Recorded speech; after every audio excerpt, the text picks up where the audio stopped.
The billionaire's betrayal and the architect's secret. Imagine this.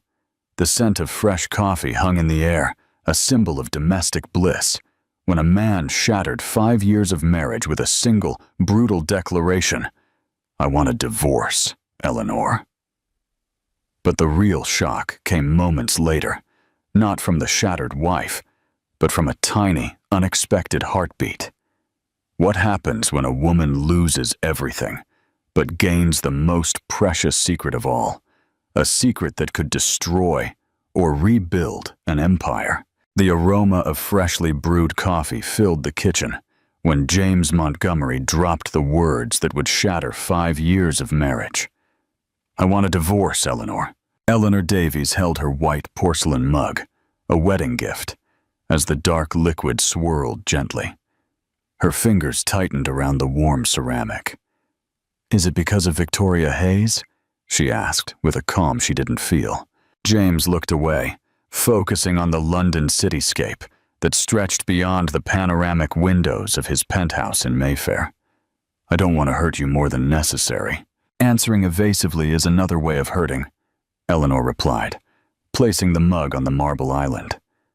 The clinking of the porcelain echoed in the tense silence. "Yes, it's her," James finally admitted, loosening the navy blue tie Eleanor had given him on their last anniversary. "Things just happened." Eleanor let out a bitter laugh. "Things don't just happen for 3 months straight, James. They're built, they're chosen, they're kept secret." James's face hardened. "I didn't want to have this conversation like this. And how did you want to have it? After your lawyers served me papers? Or when photos of you with her appeared in the society magazines?" James stood, smoothing his tailored suit. "The lawyers will contact you this afternoon. I've been generous with the terms." "Your generosity moves me," Eleanor replied, not moving from her seat. "Were you also generous when you offered her my position at the firm?" "That's different. That's business. Everything with you has always been business, hasn't it?" James picked up his Italian leather briefcase. "Let's keep this civil, Eleanor. Don't complicate things." "Complicate things." "As an architect at your firm for 7 years, as your wife for 5, did I ever complicate anything?" The silence was his only response. Eleanor waited until she heard the private lift closing before allowing the tears to fall. She stood mechanically, walking towards the master bathroom. Her reflection in the mirror showed the face of a 33-year-old woman who, until that morning, believed she had a perfect life. The dizziness came suddenly. She barely reached the toilet before throwing up the coffee and what little dignity she had left. When the nausea passed, her eyes fixed on the calendar on her phone. 3 weeks late. With trembling hands, she opened the cabinet under the sink. The pregnancy test had been there for months, bought in a moment of hope, when they still believed starting a family was part of the plan. 15 minutes later, 2 pink lines confirmed what her body already knew. A child. Her child. The child James would never know existed. The phone rang, breaking the moment. It was an email from the city's most prestigious law firm. Subject: divorce terms. Urgent. Eleanor rose from the cold floor, wiped her tears, and straightened her back. She had exactly 8 hours to clear her belongings from the office, find a place to live, and decide how she would face her new reality. The pregnancy test ended up at the bottom of her handbag. Her hand instinctively rested on her still flat stomach. "It'll be you and me against the world, little one," she whispered, as the morning sun bathed the city that would soon no longer be her home. What would you do if your world crumbled around you like this? Share your immediate thoughts in the comments. Don't forget to like this video and subscribe for the raw, emotional journey ahead. The Price of Freedom, the law firm, Sterling and Finch Associates, occupied the entire 20th floor of a tower in Canary Wharf. Eleanor gazed at the city through the large windows as she waited in the boardroom. The manila folder in front of her contained her sentence: an express divorce, the legal dissolution of 5 years in less than 2 weeks. "Mr. Montgomery has been considerate," explained Mr. Sterling, a 60-year-old man with designer glasses and an impeccable suit. The property in Surrey, a substantial financial compensation, and of course an exemplary letter of recommendation. Eleanor flipped through the pages without really reading them. And the firm? I'm afraid the terms are clear. My position as project director, Eleanor interrupted. A position I earned long before becoming Mrs. Montgomery. The lawyer cleared his throat. Contracts have specific clauses regarding post-divorce conflicts of interest. It's standard practice. Standard, Eleanor repeated, savoring the bitterness of the word. Like firing a 7-year employee for the crime of having been married to the owner. Madam Miss Davies, he suggested, I urge you to consider the generosity of these terms. Many women in your position. In my position, Eleanor slammed the folder shut. You mean pregnant and unemployed? The silence that followed was dense. The lawyer adjusted his glasses, uncomfortable. You didn't mention that detail in preliminary negotiations. Because it's not part of the negotiation, Eleanor replied, taking a pen from her handbag. Where do I sign?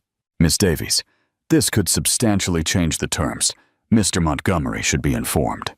Mr. Montgomery made his decisions, Eleanor interrupted, signing each page with methodical precision.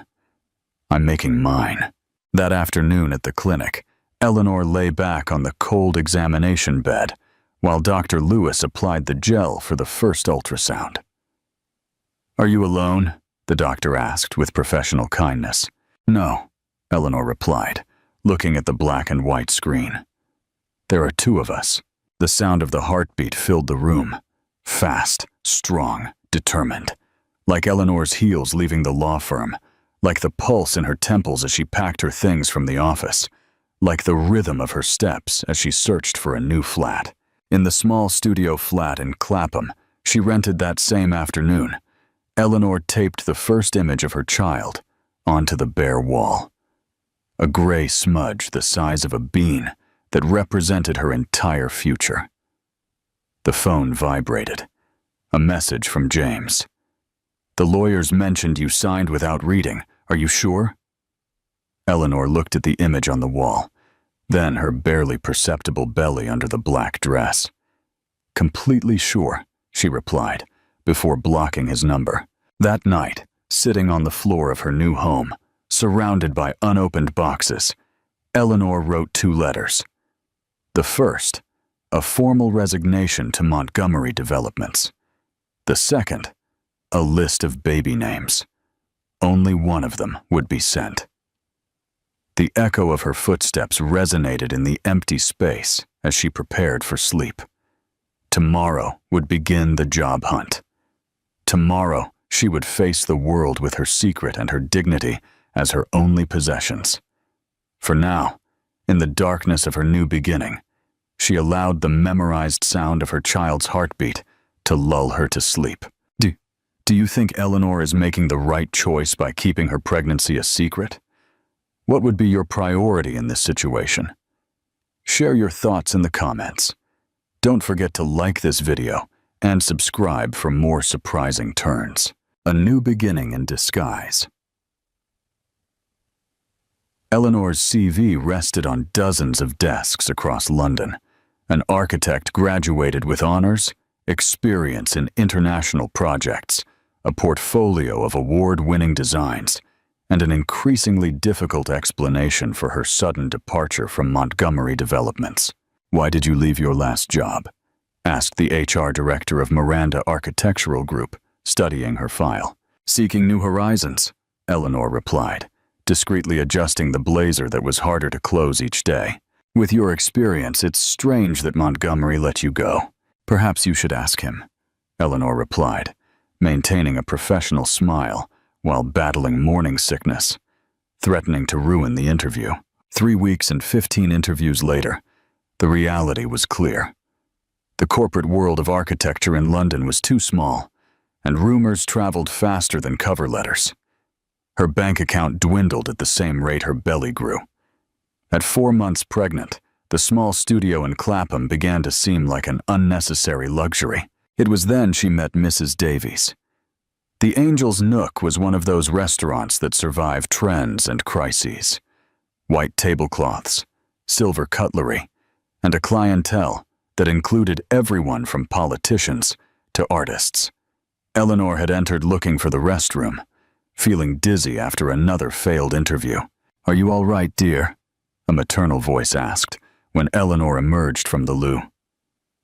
Mrs. Davies, with her silver hair and impeccable apron, offered her a glass of mineral water with lemon. Pregnancy isn't easy, especially when you're alone. Eleanor drank in silence, surprised by the woman's perceptiveness. "How did you know that?" 30 years in the restaurant business, my child. One learns to read people." Mrs. Davies sat across from her. "Do you have experience in service?" "No, I'm an architect. And are buildings hiring pregnant architects?" Eleanor shook her head. "But restaurants do hire clever waitresses," Mrs. Davies continued. "The uniform is adaptable, the tips are good, and we have medical service." Everyone starts not knowing anything," Mrs. Davies interrupted. "But you look like you learn quickly." That night in her flat, Eleanor contemplated the restaurant's card. Her university degree hung on the wall next to the latest ultrasound. On her computer, the draft of another cover letter waited to be sent.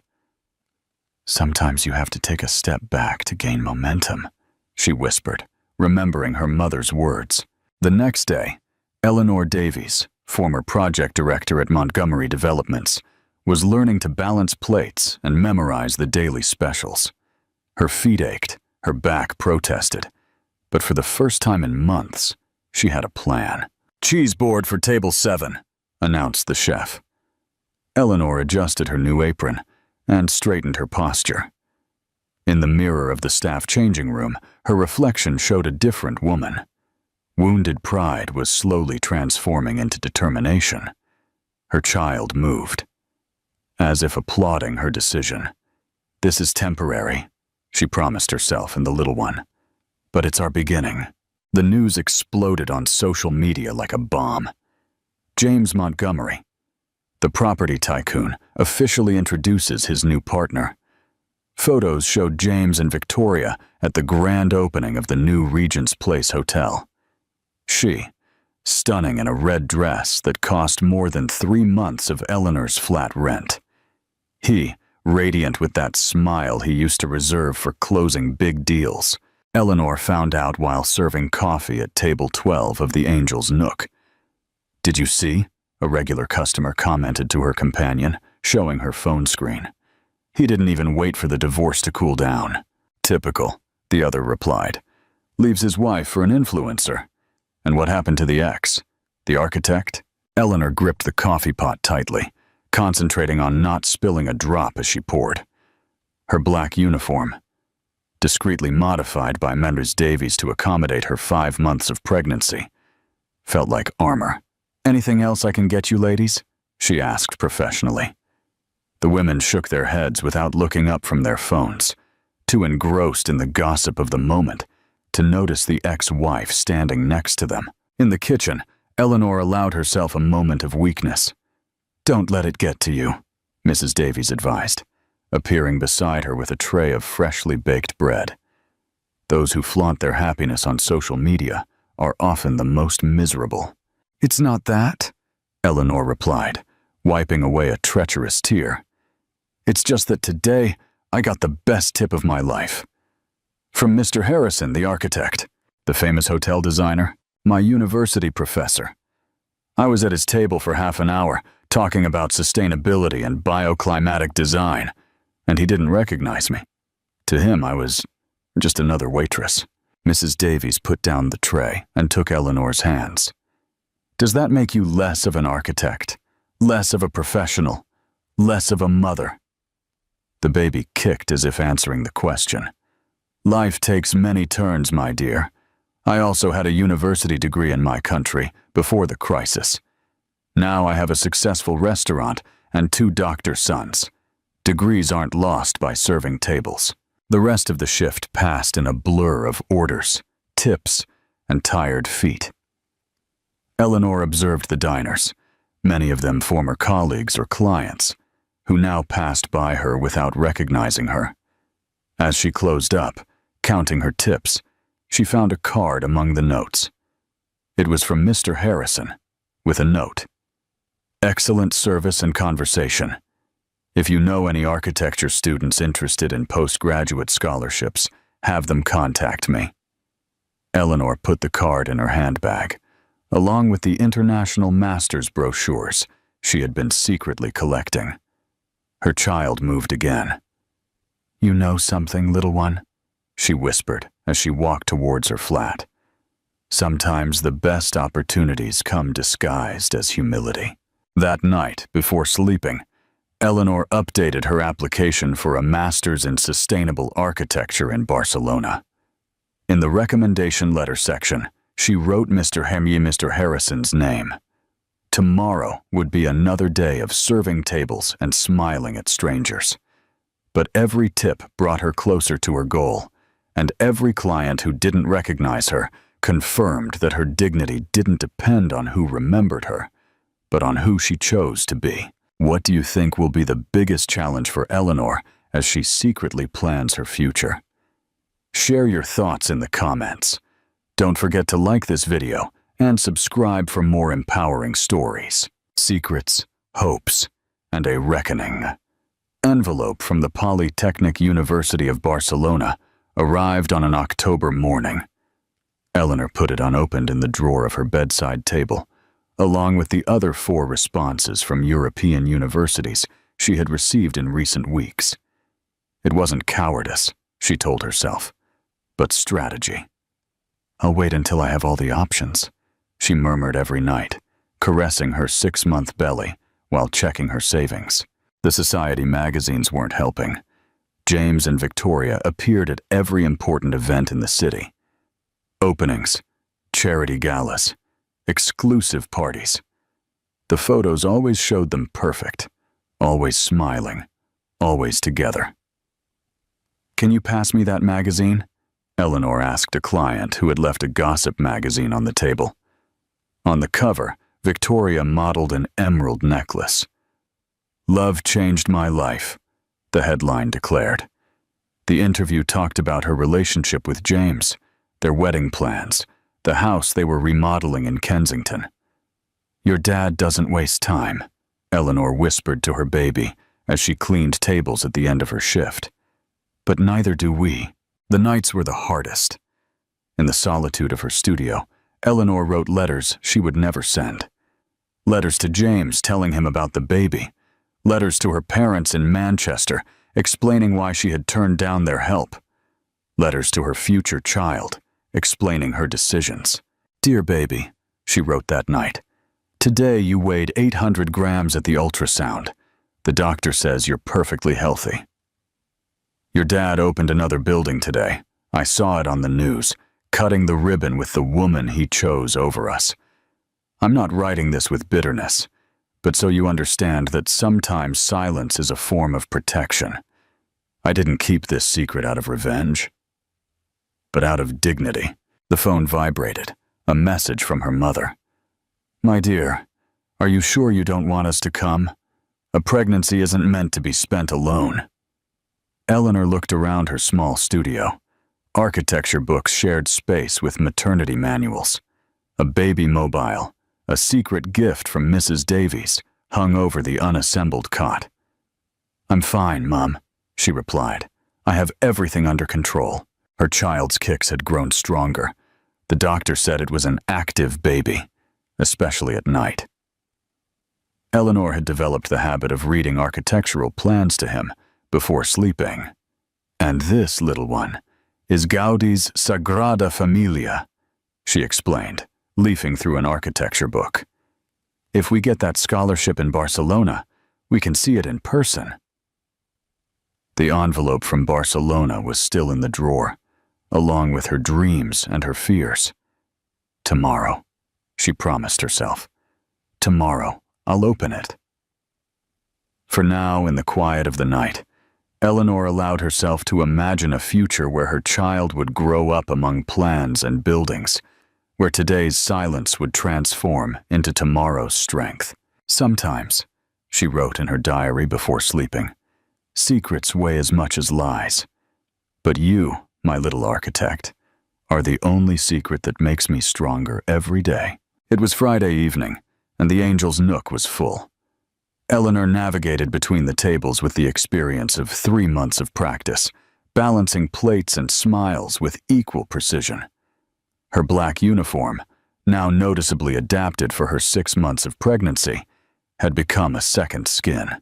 "Table 15, Montgomery reservation," announced Harry, the maitre d' during the shift change. Eleanor froze halfway to the kitchen. "James Montgomery? The man himself, with Miss Hayes and some investors." "Assign it to someone else," Mrs. Davies intervened, appearing from the kitchen. "It's Eleanor's section," Harry replied, checking his tablet. "And they specifically requested the terrace area." "I can—" "No," Eleanor interrupted, straightening her back. "It's my section. They're my tables." The entrance of James and his group caused the usual murmur of recognition among the diners. Victoria, spectacular in a gold dress, moved as if the restaurant were a catwalk. The 3 Asian investors followed them, engrossed in a conversation about hotel projects. Eleanor waited for the exact moment. Not too soon to seem anxious, not too late to seem impolite. When she approached the table, her voice sounded perfectly professional. "Good evening. Welcome to the Angel's Nook. I'm Eleanor, and I'll be your waitress tonight." The moment James recognized her was etched in her memory. The color drained from his face, his eyes widened, and the menu he held fell onto the table with a thud. Victoria, distracted with her phone, noticed nothing. "Would you like to start with any appetizers?" Eleanor continued, deliberately ignoring her ex-husband's fixed gaze. "Champagne," Victoria replied without looking up. "Dom Perignon, excellent choice. For everyone?" The investors nodded. James remained silent, his gaze alternating between Eleanor's face and her obviously pregnant belly. In the kitchen, Eleanor allowed herself 10 seconds of panic before recomposing herself. Mrs. Davies squeezed her shoulder in silence as the bartenders prepared the champagne. The dinner unfolded like a surreal play. Eleanor served dishes, answered questions about the menu, and kept glasses full with an efficiency that would make any service director proud. James barely touched his food. "Everything all right with your steak, sir?" Eleanor asked with a professional smile. Yes, thank you," James replied, his voice hoarse. When it was time for dessert, Victoria finally looked up from her phone and looked directly at Eleanor. There was no recognition in her eyes, only the superficial evaluation some people reserve for those they consider invisible. "The bill," James asked abruptly, interrupting Victoria mid-order for tiramisu. At the moment of payment, their hands brushed as she passed the card machine.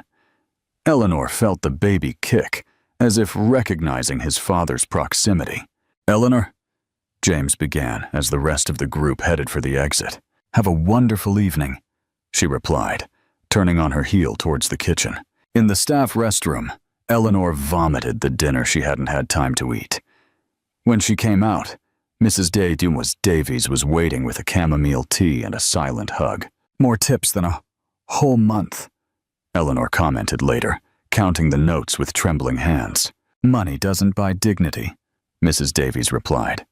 "And you, my dear, today you had more dignity than all that man's millions combined." Do you think this encounter will change James's perspective? How do you feel about Eleanor's resilience? Share your thoughts in the comments below.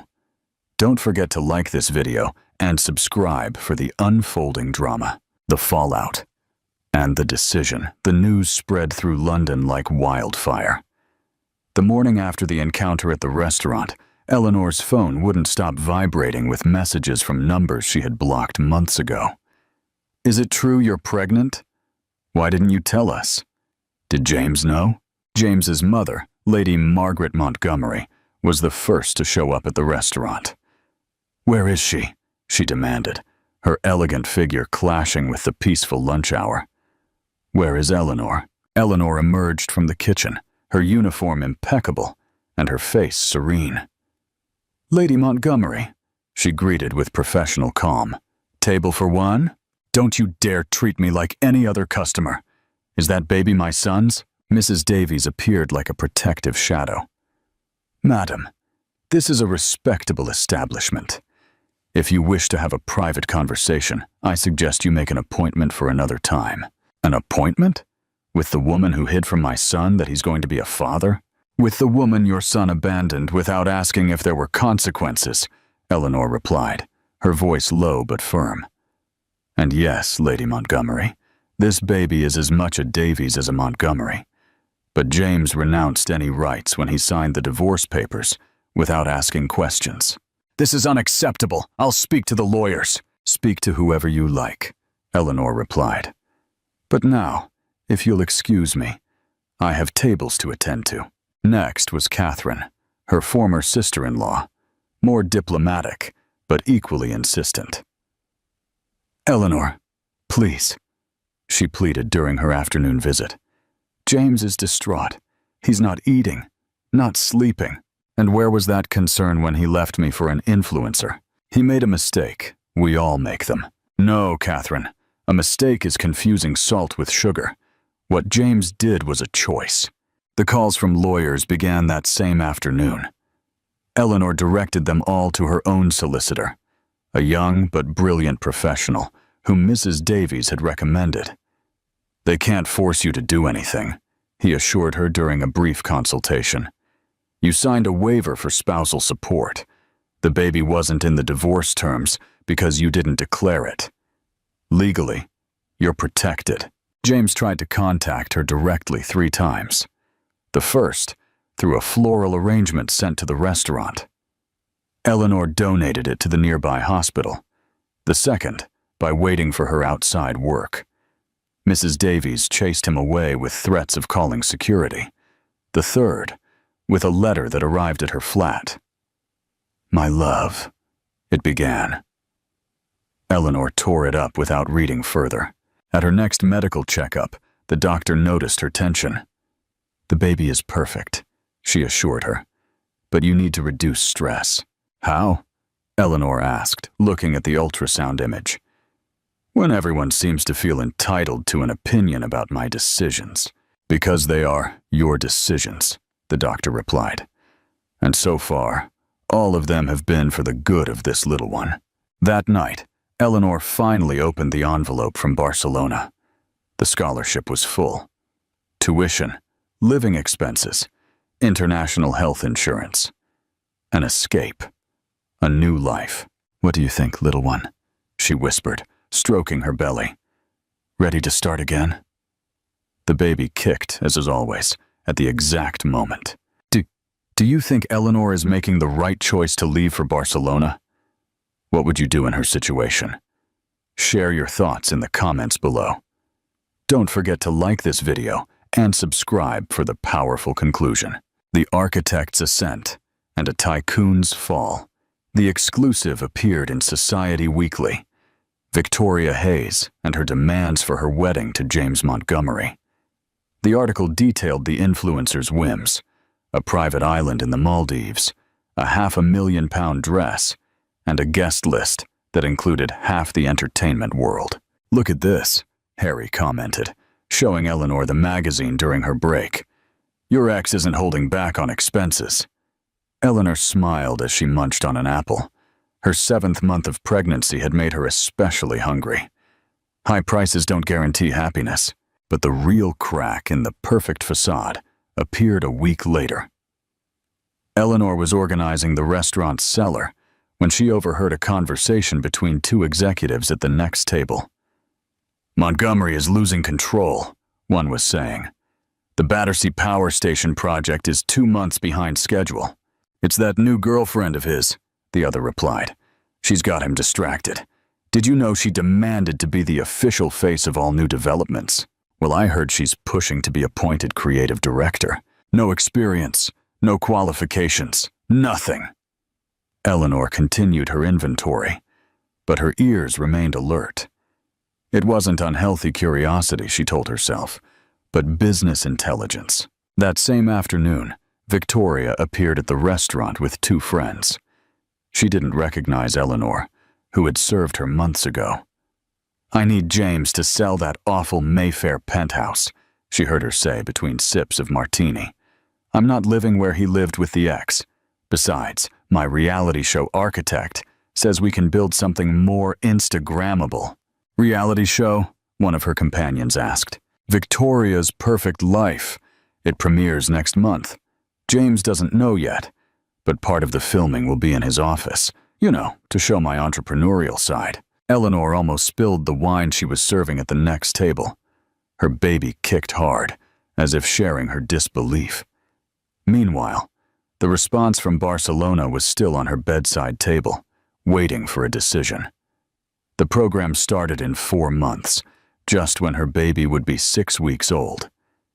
It was crazy to consider such a drastic change, but every day in London felt like a countdown. That night, as she closed the restaurant, Mrs. Davies found her checking flights on her phone. "Have you made a decision yet?" "Almost," Eleanor replied, stroking her belly. "But every time I think about leaving, something stops me." "Fear or hope?" Mrs. Davies asked with her usual wisdom.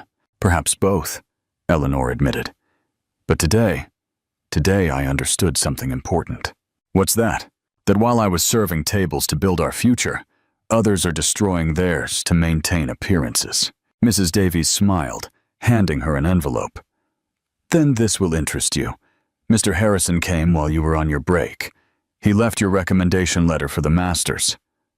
Eleanor opened the envelope with trembling hands. The letter was more than a recommendation. It was a validation of everything she had fought for. "Sometimes," Mrs. Davies said, "the prettiest masks are the first to fall." The scandal erupted on a Tuesday morning. Photos of Victoria kissing Richard Brooks, James's principal partner in the Battersea project, first appeared on Twitter and then spread like a virus across all media outlets. "Exclusive: property tycoon James Montgomery's fiancée caught in compromising situation with his partner," screamed the headlines. Eleanor found out while folding napkins in the restaurant. Her phone wouldn't stop receiving links and messages from former colleagues. "Eleanor, did you see?" Harry exclaimed, showing her his tablet. "Looks like your ex has terrible taste in partners." The photos were unequivocal. Victoria and Richard on a yacht in the Mediterranean, at a restaurant in Mayfair, leaving a hotel in Battersea, all dated within the last 3 weeks. "Karma exists," a waitress murmured. But the real chaos arrived that night. James appeared at the restaurant, visibly drunk. "Eleanor!" he shouted from the entrance. "I need to talk to you." Mrs. Davies tried to intercept him. "Mr. Montgomery, this is neither the time nor the place." "It's the only place I can find her," he insisted, stumbling. "Eleanor, please." Eleanor emerged from the kitchen, her 8-month pregnancy impossible to hide under her uniform. "James, you're making a scene." "This is a scene," he laughed bitterly, "like the one Victoria made, like the one you made by hiding my child from me." "Keep your voice down," Eleanor warned, leading James to a secluded table. "Sit down." "I ruined everything, didn't I?" he murmured, collapsing into the chair. "I lost you. I lost my child. And now this. The Battersea project is dead. Richard had the key contacts. Without him." James ran a hand over his face.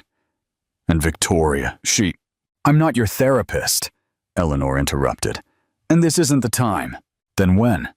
"When our child is born, when you go to Barcelona." Eleanor tensed. "How do you know about Barcelona?" "I have contacts at the university." "Eleanor, please don't take my child away. We can try again. We can—" "No," she cut him off firmly. "There is no we can. You chose James. I chose too, and now choose to leave before I call security." As 2 guards escorted James out of the restaurant, Eleanor felt a contraction. Not labor, but Braxton Hicks, her doctor had explained, her body rehearsing for the real moment. That night, in her flat, Eleanor finally replied to the email from Barcelona, accepting the scholarship. As she wrote, news on the television showed the fall of Montgomery Development's stock and rumors that several investors were withdrawing from the Battersea project. "Sometimes, little one," she whispered to her belly, "the end of one story is just the beginning of a better one." The baby kicked, as if agreeing with her. In 2 weeks, she had her last ultrasound. In a month, her last day at the restaurant. And in 6 weeks, if all went according to plan, they would be on a plane to Barcelona. The end had arrived, but it wasn't the one James had imagined. What a twist! Did you see this coming? Share your surprise and thoughts in the comments below. Don't forget to like this video and subscribe for the ultimate transformation. A new horizon the day James appeared at her building with a bouquet of white roses and a box from Bond Street's most exclusive jewelry store. Eleanor was packing the last of the architecture books she hadn't yet shipped to Barcelona. 5 minutes, he pleaded from the other side of the door. "Just 5 minutes, Eleanor." She watched the scene through the peephole. James Montgomery, the property tycoon, looked disheveled and tired. So different from the man who had left her 8 months ago. "The neighbors will call the police if you keep knocking like that," Eleanor warned, finally opening the door. "You look," he murmured, his eyes fixed on her 9-month belly. "Beautiful." "What do you want, James?"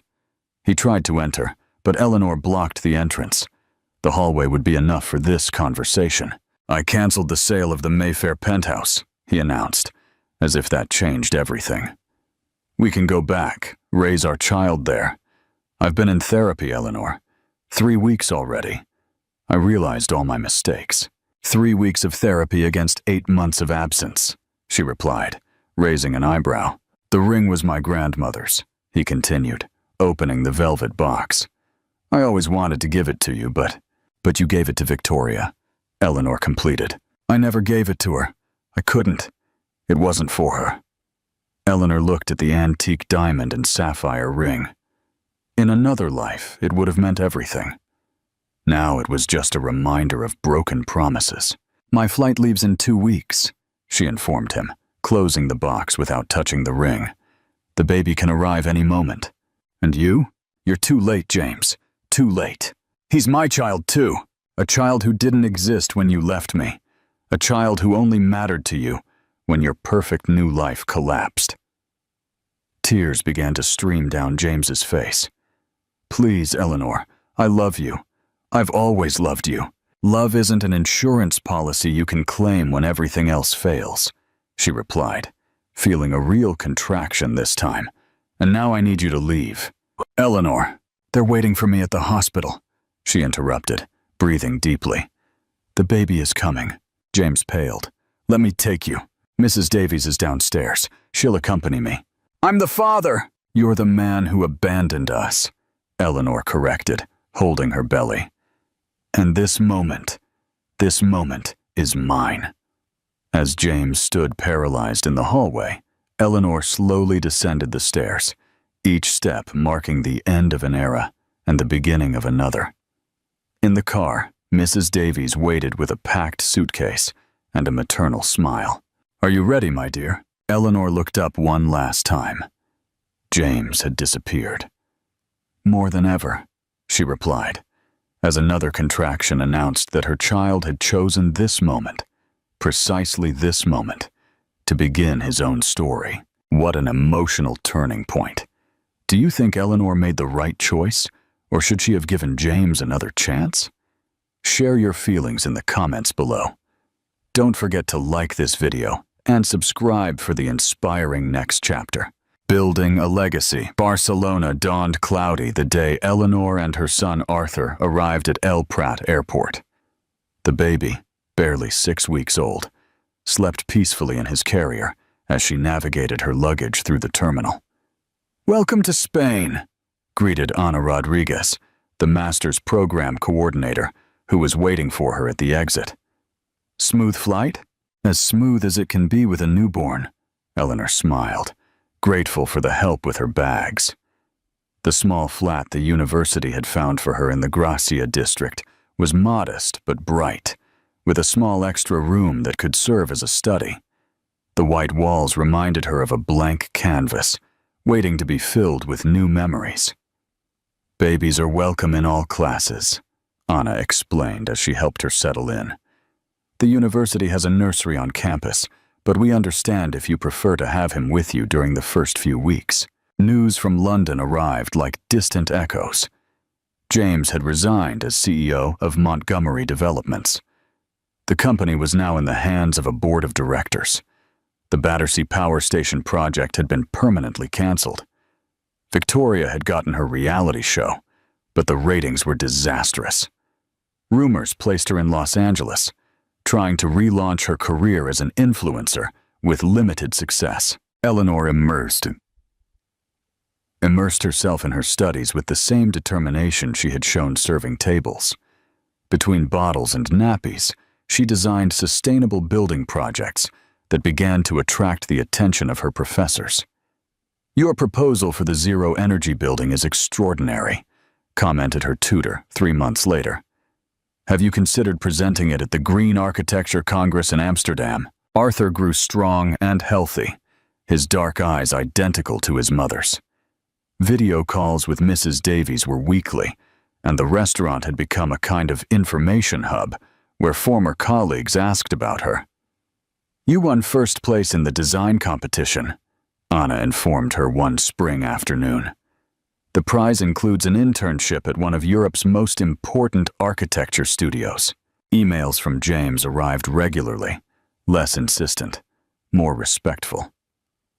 Photos of the empty Mayfair penthouse, news about the company, cautious questions about Arthur. Eleanor responded with professional courtesy, occasionally sending photos of her son, but holding firm the boundaries she had established. One morning, while preparing her presentation for the Amsterdam Congress, Eleanor found an old photo of the Angel's Nook among her papers. The image of the restaurant, with its white tablecloths and antique chandeliers, brought a nostalgic smile to her face. "Look, Arthur," she whispered to the baby crawling around her study. "That's where our real story began." The little one babbled happily, patting the plans spread out on the low table. "You know something," Eleanor continued, picking up her son. "Sometimes you have to lose everything to find what truly matters." From her window in Barcelona, the sky opened up, infinite and promising. The future, like the buildings she now designed, was built one floor at a time with strong foundations and durable materials. And in that future, the title of waitress on her CV shone with as much pride as her upcoming master's in sustainable architecture. What does Eleanor's journey to Barcelona teach us about resilience and finding your true path? Share your reflections in the comments. Don't forget to like this video and subscribe for the impactful final chapter. The masterpiece of life. The headlines in the Financial Times were devastating. Montgomery Developments faces worst crisis in 20 years.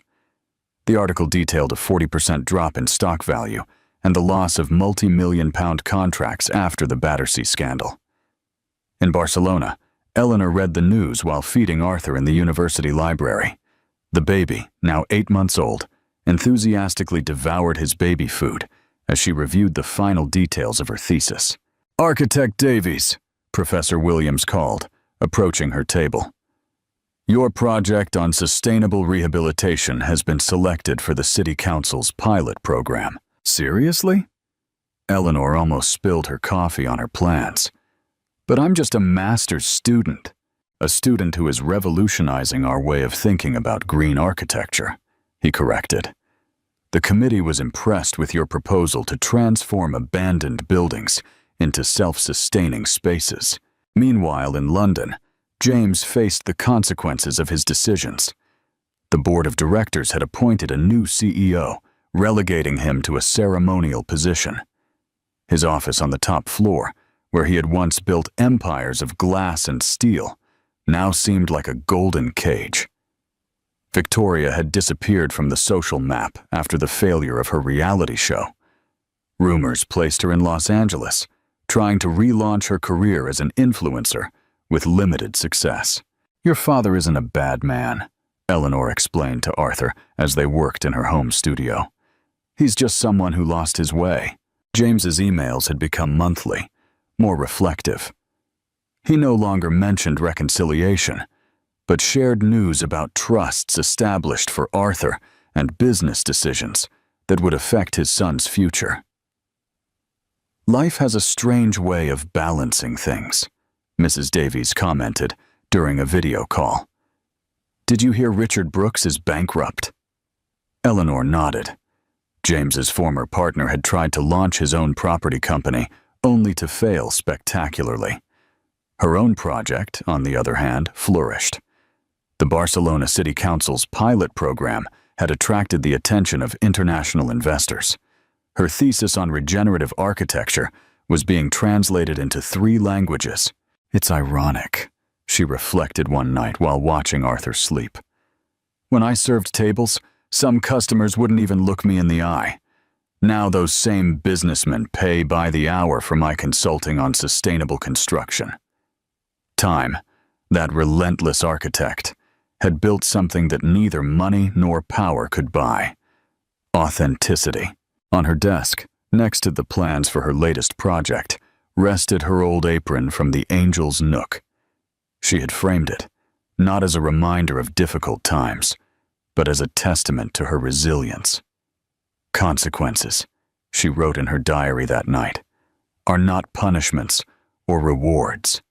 They are simply the echo of our own debarrence." Arthur stirred in his cot, murmuring in his sleep. Eleanor smiled, thinking of how every decision, every moment of pain and triumph, had led her exactly where she needed to be. A year and a half after her departure, Eleanor returned to London, this time not as James Montgomery's wounded ex-wife, but as the keynote speaker at the International Sustainable Construction Congress. "Look who's on the cover," Mrs. Davies exclaimed, showing her Architecture Today magazine. Eleanor, elegant in an emerald green tailored suit, smiled from the cover alongside the headline, "The Green Revolution in European Architecture." Arthur, now a 2-year-old who walked with determination, explored the Angel's Nook, the restaurant that had once been his mother's refuge, with fascination. "My beautiful boy," Mrs. Davies lifted him into her arms. "Do you know that here, your mum began her new life?" The reunion with London was like waking from a long dream. The city had changed, or perhaps it was she who had changed. Her presentation at the Congress attracted the cream of the property world, including several former colleagues from Montgomery Developments. "Your proposal to transform abandoned buildings into self-sustaining communities is revolutionary," commented the new CEO of Miranda Architectural Group during the cocktail reception. "Would you consider a strategic alliance?" Eleanor smiled, remembering that failed interview 2 years ago. "Send the proposal to my office in Barcelona. My team will evaluate it." News of her temporary return spread quickly. James requested to see her through his solicitors, a formal meeting to discuss Arthur's future. They met in a neutral cafe, far from the places they once shared. James had aged more than was due in 2 years. The gray hairs at his temples and the lines around his eyes told the story of his defeats. "He looks like you," he commented, watching Arthur play with his crayons. "He has your determination." "And your sense of timing," Eleanor replied. "He always knows when to make a dramatic entrance." The conversation was civil, adult. They discussed visits, holidays, education. They didn't mention the past. There was no need. The wounds had healed, leaving only lessons. "I saw your presentation at the Congress," James said as they parted ways. "You're changing the world, Eleanor. I always knew you would." "Sometimes," she replied, "we need to lose our way to find our true north." That night, on her last visit to the Angel's Nook, Eleanor once again wore the black uniform, this time by choice. She served tables for an hour, amidst laughter and nostalgic tears. "To never forget where we came from," she explained to Arthur, who watched her fascinated from Mrs. Davies's arms.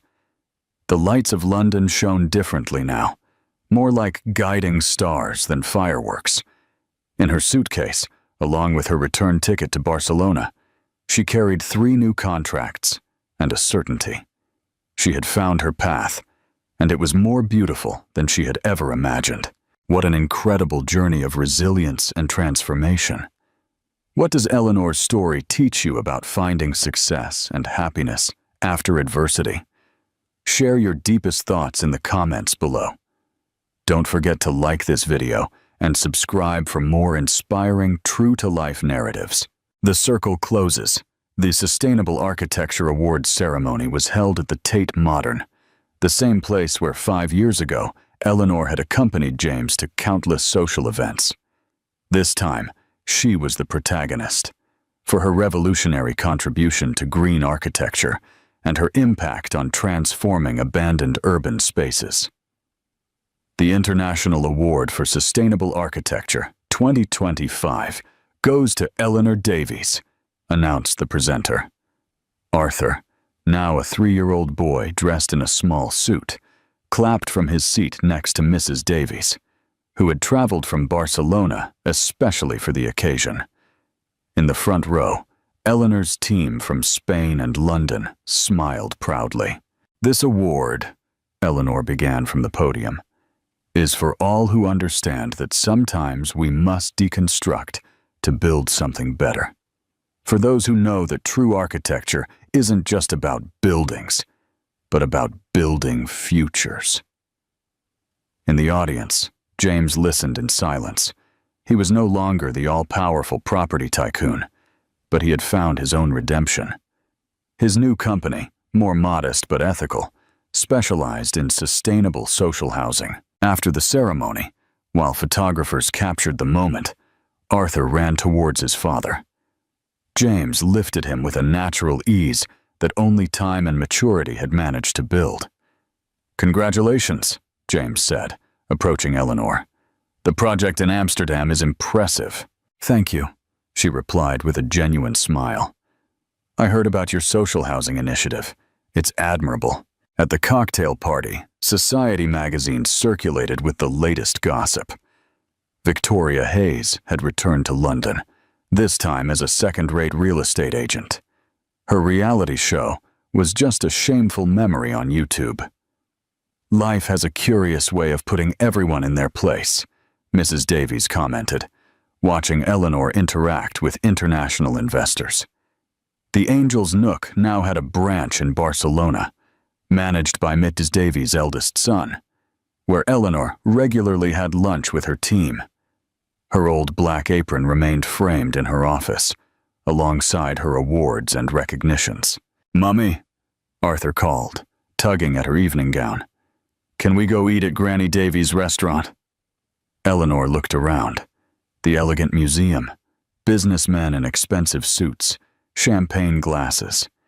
Then she looked at her son, at Mrs. Davies, at her team, even at James, and smiled. "Yes, my love. Let's go back to where it all began." The circle had closed, not like a prison that confined her, but like an embrace that had made her stronger. Her story, which had begun with bitter coffee and a broken heart, ended with a dinner among family and friends, in the place where she had learned that dignity is priceless, and that the sweetest success is built with one's own hands. As they walked towards the restaurant, Eleanor remembered the words she had written in her diary that first night as a waitress. "Sometimes you have to serve tables to learn to build towers." And she had certainly built, not just buildings, but an entire life. The awards ceremony was held at the Tate Modern. Afterwards, as they were leaving, Arthur, still excited, ran up to Eleanor. James, who had been observing from a distance, approached. "Congratulations, Eleanor," he said. "Your work is truly inspiring." "Thank you, James. And your, with the social housing, is admirable." Later, at the Angel's Nook, Arthur, nestled between Eleanor and James, looked up. "Mummy, Daddy, why aren't you together?" Eleanor and James exchanged a look. "Sweetheart," Eleanor began, "sometimes people grow in different directions, but that doesn't mean they stop caring about each other, especially when there's someone as special as you involved." James nodded. "Your mom and I are very happy being friends, and we're both here for you. Always." Arthur, with the simple wisdom of a child, seemed to accept this. "Okay," he said, then looked at his mum. "Can I have another piece of cake?" Eleanor smiled. "Of course, champion." As the night ended and the last guests left, Eleanor, James, and Arthur sat on the steps of the entrance, the sounds of the city fading into a gentle hum. Eleanor looked at Arthur, safe and happy between them. She had built a life on her own terms, found success through hard work and integrity, and learned that true family extends beyond traditional definitions. James, though not her husband, was a committed co-parent, a friend, and a fellow advocate for a better world. Arthur eventually drifted to sleep, leaning against James. Eleanor leaned back, content. The quiet strength of her choices had led her here to a life richer than any she could have imagined. She looked up at the London sky, thinking of her grandmother, of Mrs. Davies, of all the women who had shown her that dignity, resilience, and love could build the most magnificent of futures. Her story was not a fairy tale ending, but a testament to the power of a woman who chose herself, her child, and a life built on solid ground. And in that, she found her forever. What an incredible journey of resilience and transformation. What does Eleanor's story teach you about finding success and happiness after adversity? Share your deepest thoughts in the comments below. Don't forget to like this video and subscribe for more inspiring, true-to-life narratives.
Hey there, lovely soul. Welcome back to Noah's Stories. So, how was your day? Did something make you smile today? Or maybe something's been weighing on your heart? If you're looking for a story gentle enough to soothe you, yet deep enough to stir your soul, you've found the right spot. Today, I'm sharing a love story that didn't start with sparks or butterflies. It began with fear and a marriage no one asked for. But what grew from it was something tender, patient, and surprisingly beautiful. So sit back, relax, and let your heart wander with me for a little while. Because maybe, just maybe, you'll see love in a way you've never seen before. Elena Brooks was the kind of girl with a quiet soul, eyes that spoke more than words ever could, and a burning love for painting. She once dreamed her art would hang in a soft-lit gallery, drawing gentle applause and quiet admiration. But life, with its unpredictable turns, had other plans. At just 15, Elena's world shattered when she lost both her parents in a tragic car accident. They were on their way home from an anniversary dinner, and she never got to say goodbye. From a home filled with warmth and laughter, she was suddenly dropped into a cold, silent space. Her aunt and uncle's house. They gave her a roof, a plate at the table, and nothing more. No comfort, no kindness, just duty. She became the quiet girl in the corner. Her paintbrushes became her only friends, the only way she could truly speak. She stopped asking for affection, stopped hoping, well, almost, because deep inside, a tiny part of Elena still believed that maybe, someday, someone would look at her and see more than an obligation. They'd see her heart and stay. Time passed, and Elena grew used to the silence. She stopped waiting for affection. She just wanted peace, a quiet life with her art, away from judgment and demands. But even that turned out to be too much to ask. On her 22nd birthday, while most girls received flowers or heartfelt wishes, Elena got something else entirely. A decision. In the cold kitchen, her aunt sat upright, slid a white envelope across the table, and said it flatly. Elena sat, confused. And then, without warning, her aunt delivered the news as if it were nothing. "You're getting married, a surgeon named Nathan Hale, he's agreed." Elena went still. Nathan Hale, 42 years old. A renowned surgeon, widowed years ago in a tragic accident. He was wealthy, reserved, and so powerful he could probably buy the entire neighborhood if he felt like it. And now, he was going to be her husband. Her uncle added, "He's offering to help us out of our financial troubles. This is a good thing, Elena. Better than staying here forever like a shadow." But nothing about it felt good. All Elena felt was fear. Fear of living with a man 20 years older. Fear of being trapped in a loveless marriage. A fear of losing the last bit of herself she still held on to. She cried, she begged, she pleaded, but it didn't matter. The decision was already made. But it didn't matter. The decision was already made. 2 weeks later, Elena became a bride. In name, in photographs, and in the hollow congratulations of strangers. And then the day arrived, so fast it stole Elena's breath. The white wedding dress every girl dreams of became the most beautiful prison she had ever worn. Her skin was powdered to perfection, her hair styled into soft waves, her eyes lined with precision. Everyone said she looked like a fairy tale bride. Only she knew the truth. She wasn't walking toward a dream, she was walking into a cage. Her hands trembled around the bouquet as the grand church doors creaked open. Every head turned. She heard the gasps, the admiring whispers, the compliments. But it all felt distant, like a movie she wasn't really in. At the end of the aisle stood Nathan Hale, tall, handsome, perfectly groomed, emotionless. He looked calm, as if marrying a stranger was nothing out of the ordinary. Elena's knees nearly buckled. She wanted to run. But behind her stood her aunt and uncle, and the invisible chains they had spent years wrapping around her. When the priest asked if she took this man as her husband, time stopped. Elena looked at Nathan. His face was unreadable, not cruel, not kind, just blank. And then, in a breath that barely made it past her lips, she whispered the two words she never imagined saying like this. "I do." Those two words echoed in Elena's mind like a sentence she couldn't take back. As applause filled the church, she felt her soul drift further away. Nathan's hand gently rested on her back, guiding her down the aisle, while her heart beat like a caged bird inside her chest. Outside, the sun was setting in brilliant gold, too beautiful, too cruel, like a silent mockery of the chaos within her. The reception passed in a blur of clinking glasses and hollow congratulations. Elena sat beside Nathan like a porcelain doll, elegant, silent, hollow. He remained the perfect host, speaking to guests with a warm voice, glancing at her occasionally with unreadable eyes. And somehow that calm terrified her more. Because she knew what came next, behind closed doors. When the car pulled up to Nathan's grand estate, her palms were slick with sweat. He opened the door for her, his hand brushing the small of her back, gentle, but enough to send a jolt through her. The house was massive, too quiet. Each footstep echoed in the stillness, mirroring the panic thudding in her chest. Nathan led her upstairs to the master bedroom, a golden, candlelit space that looked straight out of a magazine. She froze. Her fingers tightened around the edge of her dress. "You can change in the bathroom," Nathan said softly. "I'll wait here." She nodded and disappeared behind the door. When she emerged in a silk nightgown, he was seated on the sofa, jacket removed, collar loosened, fingers laced together in his lap. The silence between them was deafening. Elena stepped hesitantly toward the bed, unsure if her legs would hold. Nathan stood. "I'm scared," she whispered. Then, the unexpected happened. Nathan didn't move closer. He didn't touch her. Instead, he looked at her, quiet, steady, and said, "You don't have to do anything tonight, Elena. Nothing at all." She looked up, confused. "But you're my husband." "I know," he said gently, "but I'm not someone who forces." He pulled a blanket from the chair and placed it on the sofa. "You can sleep on the bed, I'll take the couch." Elena stood frozen. A strange wave of relief hit her, followed by something else, softer, warmer, like she'd just been rescued without even asking. That night, she lay in the large bed alone, listening to the wind behind the curtains and Nathan's calm, steady breathing. For the first time since the marriage, Elena didn't feel entirely trapped. And for the first time, she began to wonder if maybe, just maybe, this wasn't the end, but the beginning of something unexpected. The next morning arrived gently. Elena woke in the wide, quiet bed, soft sunlight spilling through the sheer curtains, casting golden patterns across the floor. She turned slowly, heart still heavy from everything that had happened, but something caught her eye. The sofa was empty. The blanket had been neatly folded. Nathan was gone. A strange pang bloomed in her chest, one she didn't quite understand.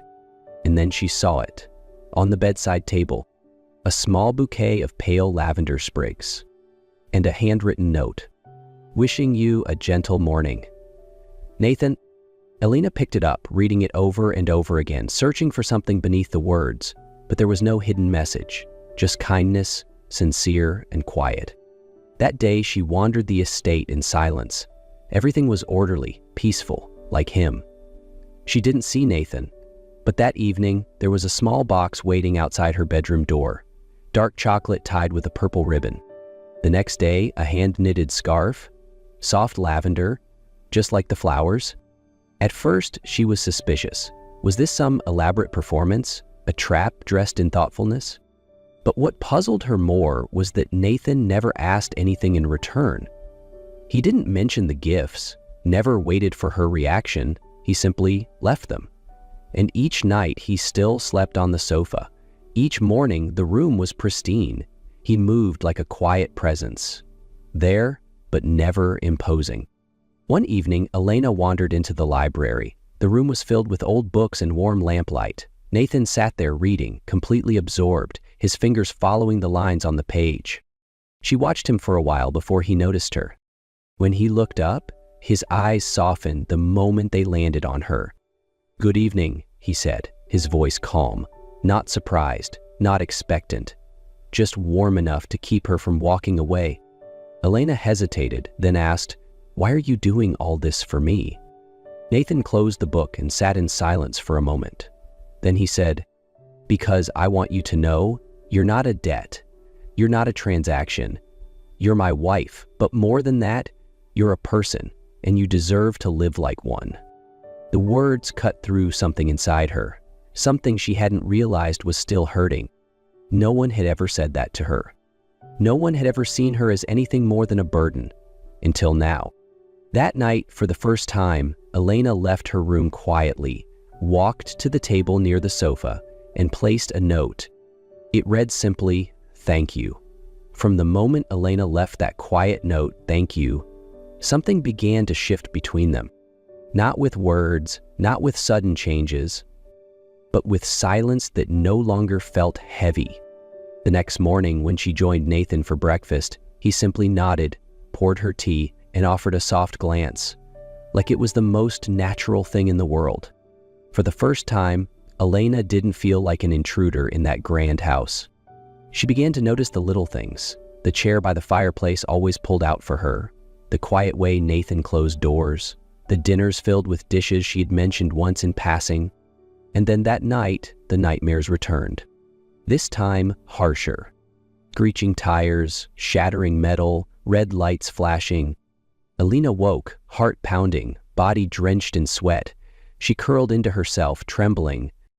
The door opened. Nathan entered, eyes wide with concern. "Elena?" He rushed forward, kneeling beside the bed. "What happened?" She couldn't speak. Tears ran down her face. Her breath came in shallow bursts. He didn't touch her. He just sat there, giving her space. "A car crash?" he asked gently. She nodded. "I was 15. Lost both my parents." Silence. Then Nathan's voice came. Quiet. Raw. "My wife, she died in a car crash too, driving home after a long shift. I still remember the way the headlights hit her face. That's the last thing I saw." Elena looked up. Their eyes met. Really met, for the first time. He added, "I was the surgeon on call that night, but I wasn't fast enough. I couldn't save her." Elena's heart clenched. That kind of pain, she knew it too well. And without thinking, she reached for him. Her hand brushed his. Nathan didn't move. He let her choose. "We both lost everything that night," she whispered. Nathan nodded. "But maybe we don't have to be alone anymore." Elena leaned in, resting her head on his shoulder.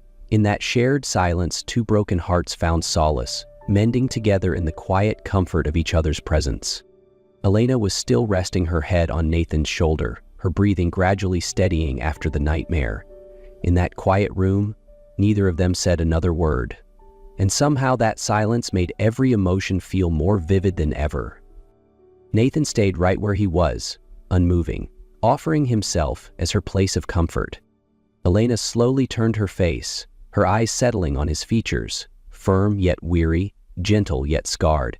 And for the first time, she looked at him, not as a stranger. "Nathan," she whispered, her voice barely steady. He lifted his head to look at her. "Yes?" Elena didn't answer with words. She reached out and gently touched his cheek, her fingertips brushing across his skin, as if searching for something hidden between the distance that had once separated them. "I want to," she said softly, her voice breaking slightly, heart pounding so hard it almost hurt, "not because I owe you anything, but because I trust you." Nathan didn't move. His eyes darkened, not with desire, but with quiet emotion. "Elena," he said gently, "you don't have to do anything. I promised I'd wait." "But I don't want to wait anymore," she said, her voice steadier now. "I don't want to live another day in fear. I want to begin here." At that moment, Nathan simply nodded. No rush, no pressure. It was she who pulled him closer. She was the one who kissed him first. Tentatively, trembling, but with conviction. They didn't speak again.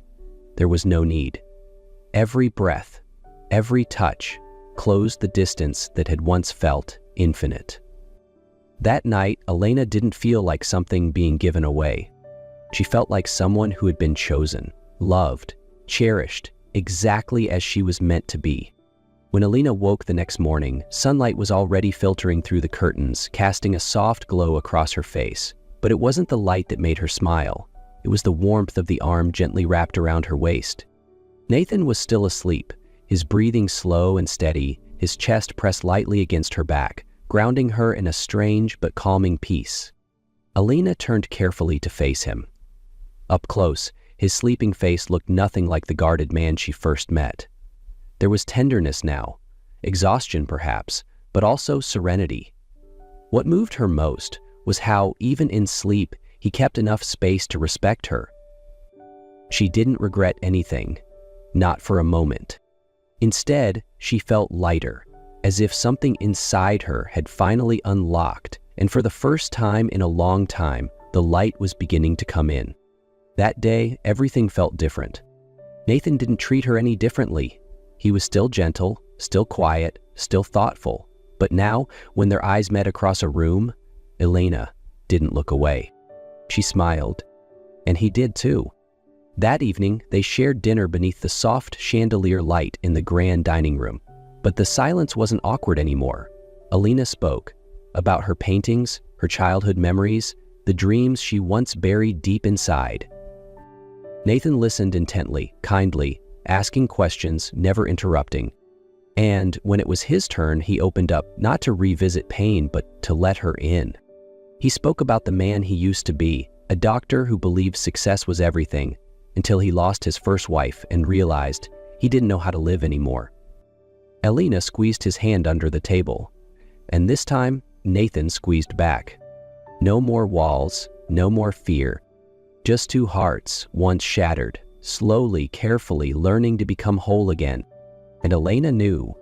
She was no longer the wife forced into marriage. She was Elena, the woman Nathan chose to stay beside, and the woman who chose him too. 1 year after that night, on a quiet early spring morning, sunlight streamed gently through the window as Elena slowly stirred awake. The first thing she felt was the warmth of an arm wrapped around her waist. Nathan was still beside her, breathing steadily. But what made her heart flutter was the tiny figure nestled peacefully in his arms. Their newborn daughter.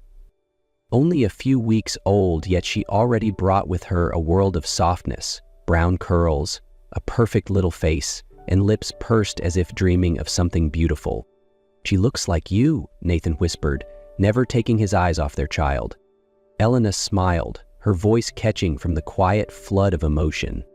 A year ago, she had believed her life was filled only with loss. Now, she was holding everything. Love, peace, a real family.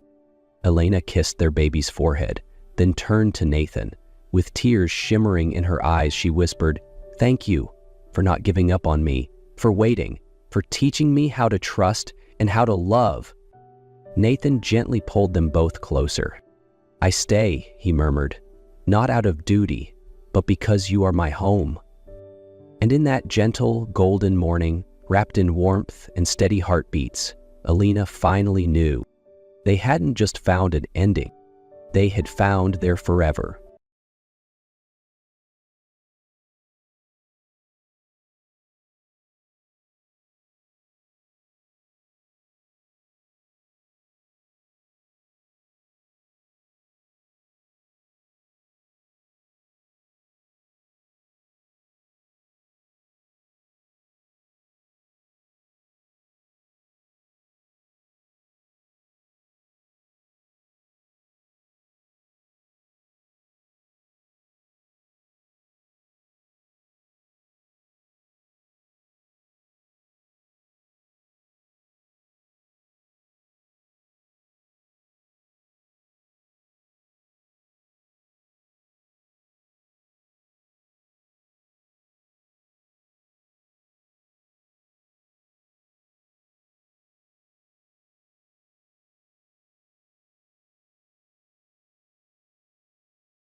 Ethan Caldwell never believed in marriage, especially not arranged ones. But as his father's lawyer read out the terms of the will, he realized he had no choice.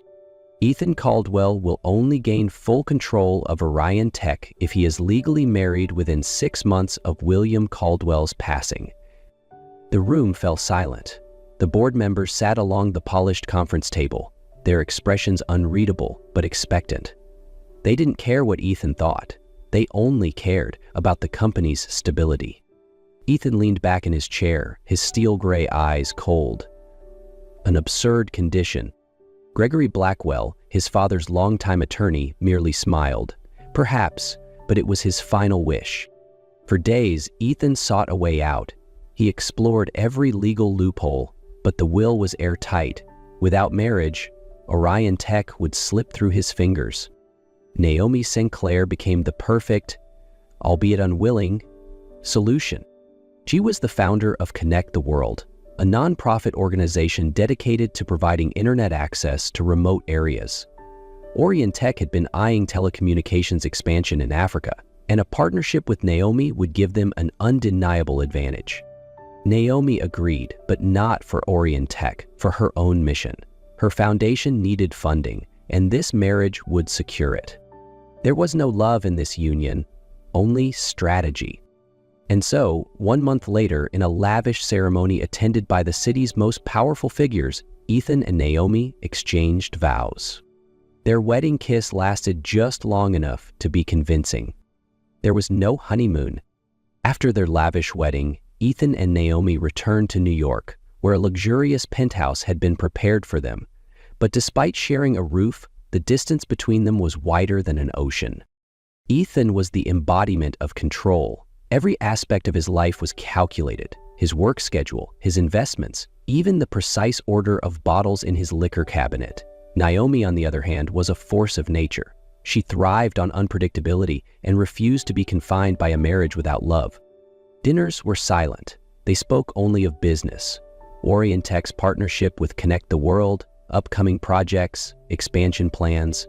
When dinner ended, so did the conversation, and they would retreat to separate rooms. But then, things started to shift. One evening, Naomi returned from a fundraising gala, exhaustion evident in her every movement. Ethan, though he would never admit it, noticed. "You look unwell." His voice was low, not quite concern, but not indifference either. Naomi shrugged. "It's just been a long day." She said nothing more, but as she walked past him, she swayed slightly. Before she could stumble, Ethan caught her arm. The contact lasted only a second, a fleeting moment where warmth passed between them, but Naomi quickly pulled away, her expression unreadable. "I don't need you to worry about me." Ethan said nothing, but the next morning a doctor arrived at the penthouse. Naomi didn't know how to react to the quiet gesture. In the days that followed, their dynamic began to shift in small but undeniable ways. Naomi realized that Ethan wasn't as emotionless as he seemed. When she spoke about a village in Kenya where Connect the World was working, he actually listened. A week later, she received a large anonymous donation. She didn't have to ask, she knew it was him. One night, Naomi dragged Ethan out of his office at 10 p.m., insisting that he walk with her through the quiet streets of Manhattan. She pointed out the late-night diners, the street musicians, and said, "You can't live your whole life behind glass towers. Sometimes the real world is right here." Ethan didn't like her spontaneity, but he couldn't deny that something about the way she saw life made him want to slow down, just a little. Then came the night of the storm. They were driving home from an event when rain poured down in torrents, flooding the streets. Their car was forced to stop, leaving them no choice but to walk the rest of the way. By the time they reached the penthouse, they were both drenched. Naomi laughed, her joy unfiltered, while Ethan simply watched, unable to comprehend how a storm could amuse her. "You've never seen rain before?" she teased. "I've never seen anyone laugh because of it." Naomi paused, then smiled. "Sometimes you have to learn to enjoy what you can't control." Ethan didn't reply, but as Naomi ran her fingers through her wet hair, his gaze remained locked on her. 1 second, 2 seconds. Time slowed, and then, as if drawn by an invisible force, Ethan leaned in. Naomi didn't pull away. Their first kiss wasn't part of a contract. It was real.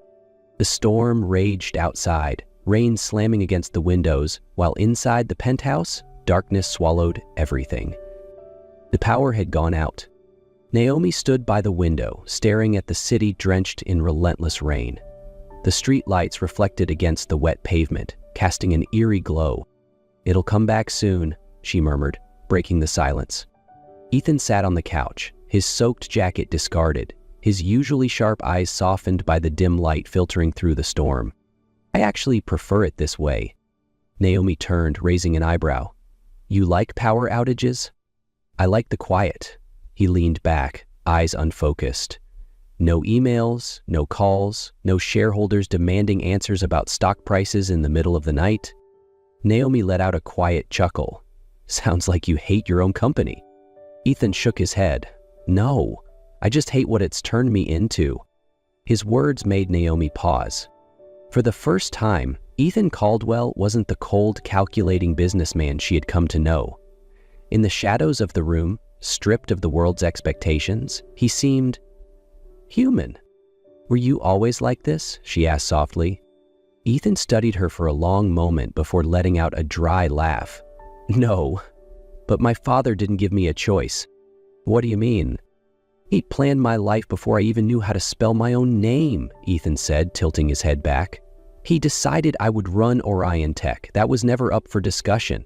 Where I studied, who I associated with, what I pursued, it was all mapped out for me." Naomi remained silent, absorbing his words.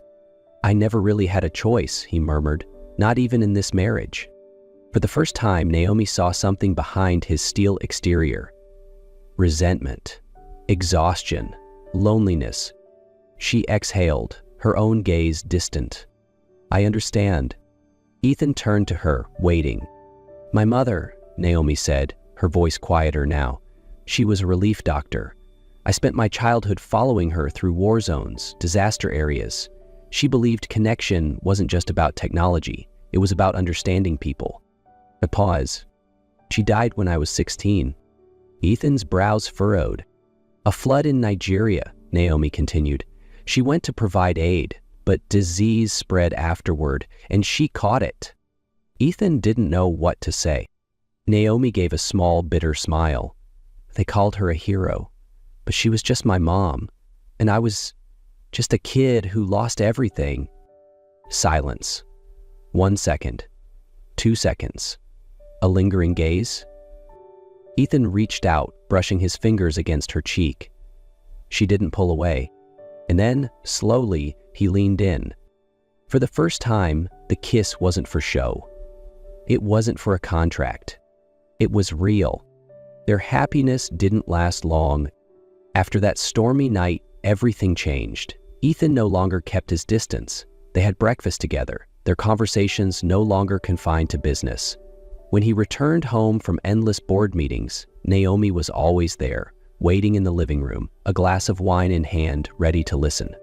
They hadn't put their feelings into words, but they didn't need to. Because somehow, despite the odds, they had become something more. But then the scandal broke. It happened on a Monday morning. The front page of a tabloid featured a picture of Naomi standing next to an older man, a well-known professor from Princeton. Ethan Caldwell's wife and her secret past, affair with a university professor? Naomi froze. "What the hell is this?" she whispered, fingers tightening around the newspaper. There was no affair. That man had been her mentor, nothing more. A single photograph taken at a conference had been twisted into something malicious. Ethan walked into the dining room, his gaze immediately landing on the expression on her face. "Did you see this?" she asked. He pulled out a chair, took the paper from her hands, and scanned the article.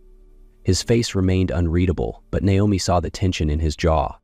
"It's complete nonsense," she said quickly. "There's nothing between me and him."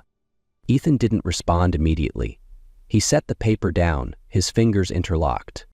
"Is there anything else I should know?" Her chest tightened. "You're doubting me?" Her voice was quiet, but laced with hurt. Ethan said nothing, but his silence was answer enough. Everything they had built, the late nights, the stolen touches, the kisses that had nothing to do with their contract, felt suddenly fragile. Naomi stared at him for a long moment, then pushed back her chair and walked out of the room. She didn't cry. She didn't argue. But something inside her had broken. Naomi couldn't sleep. She sat on the edge of the bed, staring down at the wedding ring on her finger. It had once been nothing more than a symbol of obligation, a contract she agreed to for the sake of business. But now it meant something else, something she hadn't been brave enough to admit until now. She had fallen in love with him, but love couldn't exist without trust. Naomi stood up, walked to the desk, and opened the drawer. She pulled out a sheet of paper and began to write. The next morning, Ethan woke up to an unfamiliar silence. There were no footsteps in the kitchen, no sound of pages turning as Naomi sat on the couch reading. A strange feeling settled in his chest, an emptiness he couldn't quite place. When he walked into the living room, the first thing he saw was her wedding ring, sitting neatly on the table. Beside it, a letter. "Ethan, I never expected love in this marriage, But somewhere along the way, I started hoping. But hope is a dangerous thing, isn't it? I can forgive many things, but not suspicion, especially not from you. If one day you truly want to find me, then come without doubts. Come with trust. Until then, consider me your temporary wife. Naomi. Ethan clenched the letter in his hands, his heartbeat hammering in his chest. The weight of her words crashed over him like a tidal wave, leaving him breathless. His hands trembled, not just from frustration, but from a fear he had never known before, the fear of truly losing her. For the first time in his life, he felt utterly powerless. And for the first time, he realized he had lost something he could never replace. Not just Naomi, but the future they could have had. Naomi had been gone for 3 days. 3 days that felt like 3 years. Ethan still worked. He still attended meetings, still made decisions that shook the market. But when he returned home at night, the silence of the penthouse was suffocating. No Naomi. No quiet laughter as she teased him. No late-night conversations about things that had nothing to do with business, about a world beyond glass skyscrapers. He had lost her, and now he realized she wasn't just part of the marriage. She was the one person he couldn't lose. 3 days after Naomi left, Ethan received a call from Winston Sinclair, Naomi's adoptive father. "What did you do to make her leave?" His voice was deep and firm. Ethan clenched his jaw, staring at the wedding ring still lying on the table. "I doubted her." A sigh came through the line. "You're not the first man to do that, but you might be the last she lets hurt her." Ethan closed his eyes. "I need to know where she is." "You won't find her," Winston said. "Naomi is better at disappearing than you think. I will find her." "Ethan," Winston's voice softened, but the meaning behind his words was sharp. "If you really want her back, you don't need to find her. You need to give her a reason to return." Those words haunted Ethan all night. He couldn't force Naomi to come back. He couldn't use power or wealth to make her forgive him. There was only one thing he could do: prove that he believed in her. The next day, Ethan redirected Orientex's resources towards supporting Connect the World, the project Naomi had devoted her life to. Not as a silent donation, not as a business deal, as a real commitment. He appeared at a press conference announcing that Orientech would partner with Connect the World to expand internet access to the most remote parts of the globe. "I used to believe that technology was the most powerful thing in the world," Ethan told the crowd of reporters, "but I was wrong. True power is the ability to connect people, and no one understands that better than Naomi Sinclair." He looked straight into the cameras, knowing that if Naomi was watching, she would understand. "I once doubted the most valuable thing in my life. I lost her because of it. And if I have even a chance to make things right, I'll do whatever it takes." The news spread quickly, but more importantly, it reached Naomi. And for the first time in 3 days, she picked up her phone. Naomi sat in her small apartment in New Orleans, eyes locked on the TV screen. She couldn't look away from Ethan. He stood before a crowd of reporters, admitting his mistakes with raw honesty. He wasn't trying to spin the situation, wasn't manipulating it like a businessman. He was simply telling the truth. "I once doubted the most valuable thing in my life. I lost her because of it. And if I have even the smallest chance to make things right, I will do whatever it takes." Her chest tightened. She hadn't expected this. Ethan had always been calculated, always in control. But this time, he had let go of everything, just to prove he believed in her. Her phone vibrated. His name flashed on the screen, and for a moment, she just stared at it. The logical part of her said to ignore it, that she owed him nothing, but then she remembered his words on TV, the raw regret in his voice. Naomi hesitated, her thumb hovering over the screen. Was she ready for this? Was she ready to hear his voice again? Her heart answered before her mind could catch up. She pressed answer. "Naomi," his voice was rough, exhausted. She gripped the phone tightly, taking a slow breath. "Why are you doing all this?" "Because you are worth everything." His answer was immediate. "And because I can't live without you." Naomi closed her eyes. She had left because he didn't trust her, But now he had proven that he did, more than anything. "Where are you?" she whispered. "New Orleans," he replied without hesitation. "If you want me to, I'll come to you right now." Naomi took a shaky breath and stood. "No need, wait for me." When Naomi walked into the hotel lobby, she spotted him instantly. Ethan stood in the corner, rising to his feet the moment he saw her. His slate gray eyes locked onto hers. He looked tired, but when he saw her, something flickered in his gaze. Hope. Her heart pounded. There were no words for what she felt in that moment. So she didn't speak.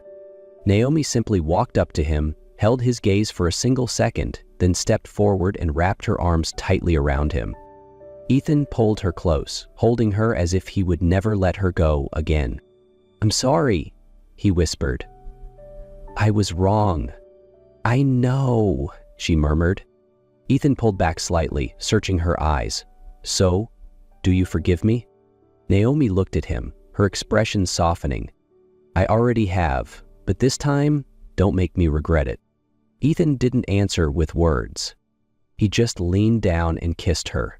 Slow, deep, and real. This time, there was no doubt. Only love. 3 months later, Naomi stood on the balcony of their new apartment, gazing at the cityscape stretching before her. The lights of New York shimmered, reflecting against the glass towers, casting a glow that felt both unfamiliar and comforting. Behind her, Ethan approached, wrapping his arms around her waist. "What are you thinking about?" His deep voice rumbled against her ear. Naomi smiled, leaning back into his chest. "That 3 months ago, I never thought I'd be here again." Ethan tightened his embrace slightly, his voice carrying a hint of regret. "I still can't believe I almost lost you. What matters is that you didn't." She turned to face him, her eyes glowing under the city lights.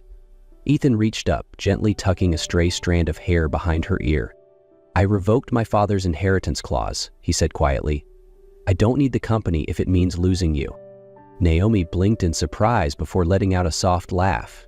"Ethan Caldwell walking away from Orion Tech? I don't believe it." He smirked.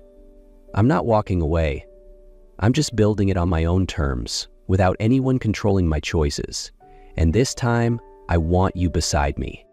She studied him for a long moment before taking his hand. "If you really want me by your side, then you have to trust me. Completely. No conditions." "I'm learning." He squeezed her fingers. "And I won't make the same mistake twice." Naomi nodded slightly before pulling him into a slow, lingering kiss, one filled with promise. When they pulled apart, Ethan looked into her eyes, his voice steady and certain. "I choose you, Naomi. Today, tomorrow, always." Below them, the city pulsed with its usual restless energy. But this time, the world didn't feel so cold. This time, they had each other. Please subscribe to our channel and hit the like button. Your support helps us create more exciting content for you. Thank you for joining us on this journey, a shocking turn of events. The silence was deafening. The registry office reeked of old paper and fresh ink, a bureaucratic scent that had nothing to do with the chapter they had just closed. Laura and Manuel sat across from each other, separated by a cold table and a stack of papers that sealed what was once love. She gripped the pen tightly, not from indecision, but to keep her fingers from trembling. Her name was already there, printed in black ink, waiting only for his signature. Manuel's. He, for his part, maintained his usual impassive expression. His features were rigid, his dark eyes hiding any trace of emotion. He took the pen with the precision of a man accustomed to definitive decisions. The stroke on the paper was swift, firm, without hesitation, finished. No tears were shed, no protest or last-ditch effort to reconcile. Just a quiet acknowledgement of the end. Laura felt a weight in her chest, not of regret, but of sheer exhaustion. It wasn't just the divorce. It was months of emotional turmoil, sleepless nights, and the struggle to maintain her dignity as everything around her crumbled. Now, There was nothing left to hold on to. She picked up the documents with stiff fingers and stood. The movement was small, insignificant, but inside her, something broke. The room began to spin. First, a sharp ringing in her ears. Then, darkness. The impact wasn't hard, but the sound of her body hitting the floor made Manuel's world collapse. He was by her side before anyone else could react. His voice, always so controlled, broke into a panicked roar. "Laura! Laura! Talk to me!" She didn't respond. Her face was pale, her lips slightly parted, as if she were trying to breathe. Time seemed to stretch as the registry office employees rushed around, their voices a distant, jumbled echo. But Manuel only saw Laura. He only heard the frantic rhythm of his own heart. "Call an ambulance!" His voice was a guttural shout. The next few minutes were a blur of sirens and red lights reflecting in the glass of the surrounding buildings. Manuel never let go of her hand. Even unconscious, Laura's skin was warm. Alive? He didn't know why that mattered so much. He didn't know why, after signing those papers, feeling her weak pulse beneath his fingers filled him with a desperation he hadn't felt in years. But then, at the hospital, everything changed. The smell of antiseptic and the monotonous beeping of monitors reached her before her eyes opened. Laura blinked against the stark white light, feeling the room gently sway. The white ceiling, the pale walls, everything so sterile, so empty. And then, she saw him. Manuel was there. The impeccable suit from hours ago was now wrinkled, his tie loosened. But what truly caught her attention were his eyes. He looked at her as if he had seen a ghost, as if he were completely lost. Before Laura could speak, the door opened and a doctor entered, holding a clipboard, with an expression that was a bit too professional for what he was about to say. "Ms. Laura, we have your test results." He paused, as if expecting her to already know. "Your fainting was caused by a drop in blood pressure. It's quite common, considering your condition." Laura frowned. "My condition?" The doctor paused again, then a gentle smile spread across his face. "Congratulations, you're pregnant. 3 months along." The silence that followed was absolute. Laura blinked, her mind racing in 1,000 directions, trying to process the words, looking for a logical flaw, any explanation other than this one. Pregnant. And when her eyes finally met Manuel's, she knew nothing would ever be the same. He was motionless. His eyes, which always hid everything, were now wide open in a way she had never seen before. For the first time in his life, Manuel was completely lost. The end of their story had become the beginning of something much bigger. Wow, what a bombshell. What do you think Manuel will do now that he knows?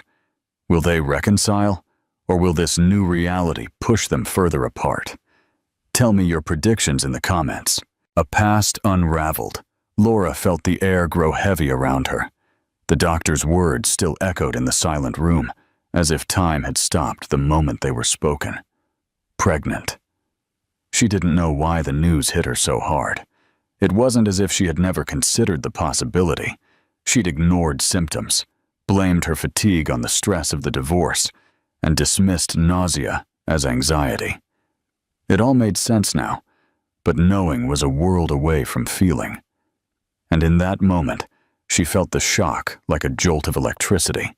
Manuel was still standing there, motionless, his eyes locked on her as if he were waiting for a reaction, a confirmation, anything to help him process this new reality. But Laura had no answers. She shifted her gaze, focusing on a spot on the white bedsheet, needing something solid. "This changes nothing." The words escaped her before she could hold them back, cold and firm, a wall she was trying to build between herself and the chaos swirling inside her. But Manuel noticed. He always did. He saw the slight tremor in her voice, the way her hands, resting on the sheet, were clenched. He took a step forward. Laura felt his presence fill the space between them, the familiar woody scent of his cologne, a smell she knew better than she liked.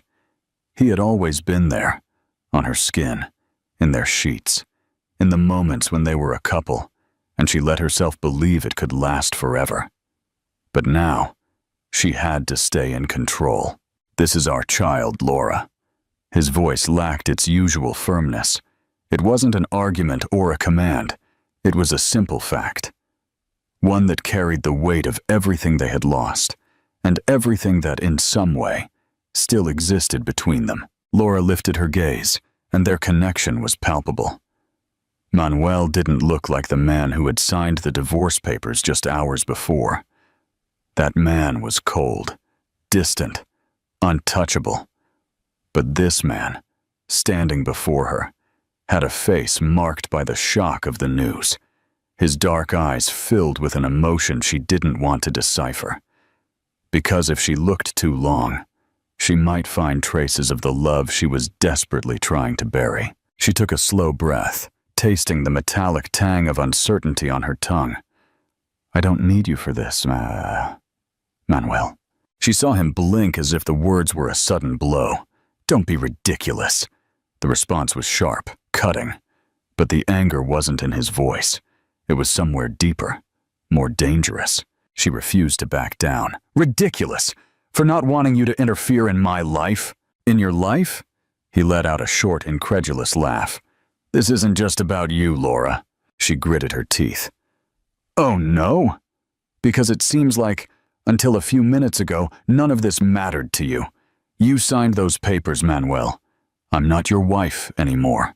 He leaned in slightly, closing the distance between them. "But I am still the father of this child." Laura's heart raced, but she kept her face impassive. She wouldn't give him the satisfaction. Manuel ran a hand through his hair, an impatient gesture she knew well. He was wrestling with something inside himself. "Do you really think you can exclude me from this?" She looked away. The truth? She didn't know. She didn't know how to handle this, how to move on without the weight of the past pressing down on her. I need time." It was the first truly honest thing she had said since the news hit her. He was silent for a moment, watching her as if trying to decipher her every thought. "I'm not going anywhere, Laura." She closed her eyes. That was what she feared. Because no matter how much she tried to deny it, a part of her wanted to believe he was telling the truth, and that part was too dangerous to listen to. Now we know the heartbreaking reason for their divorce. Do you think Manuel has the capacity to change? Can Laura ever trust him again? Let me know your thoughts. A fragile hope. Laura looked away, feeling the suffocating weight of Manuel's presence. He remained there, watching her with that intensity that always left her vulnerable. But now, there was no room for vulnerability, not after everything that had happened. She closed her eyes for a moment, trying to find a shred of calm in the whirlwind of her mind. But all she found was the echo of a past that never truly left her. Their story was never ordinary. At first, it seemed invincible. The first meeting was by chance, one of those moments that destiny orchestrates with surgical precision. Laura was in Rome for a conference, Manuel for a business meeting. Two strangers in a foreign city, united by chance and by the undeniable spark that ignited the moment their eyes met. He was confident, charming in a way that went beyond words. There was something in the way he looked at her, as if he saw something in her that no one else saw. Laura was not impulsive, but that night when Manuel invited her to dinner, she accepted without hesitation.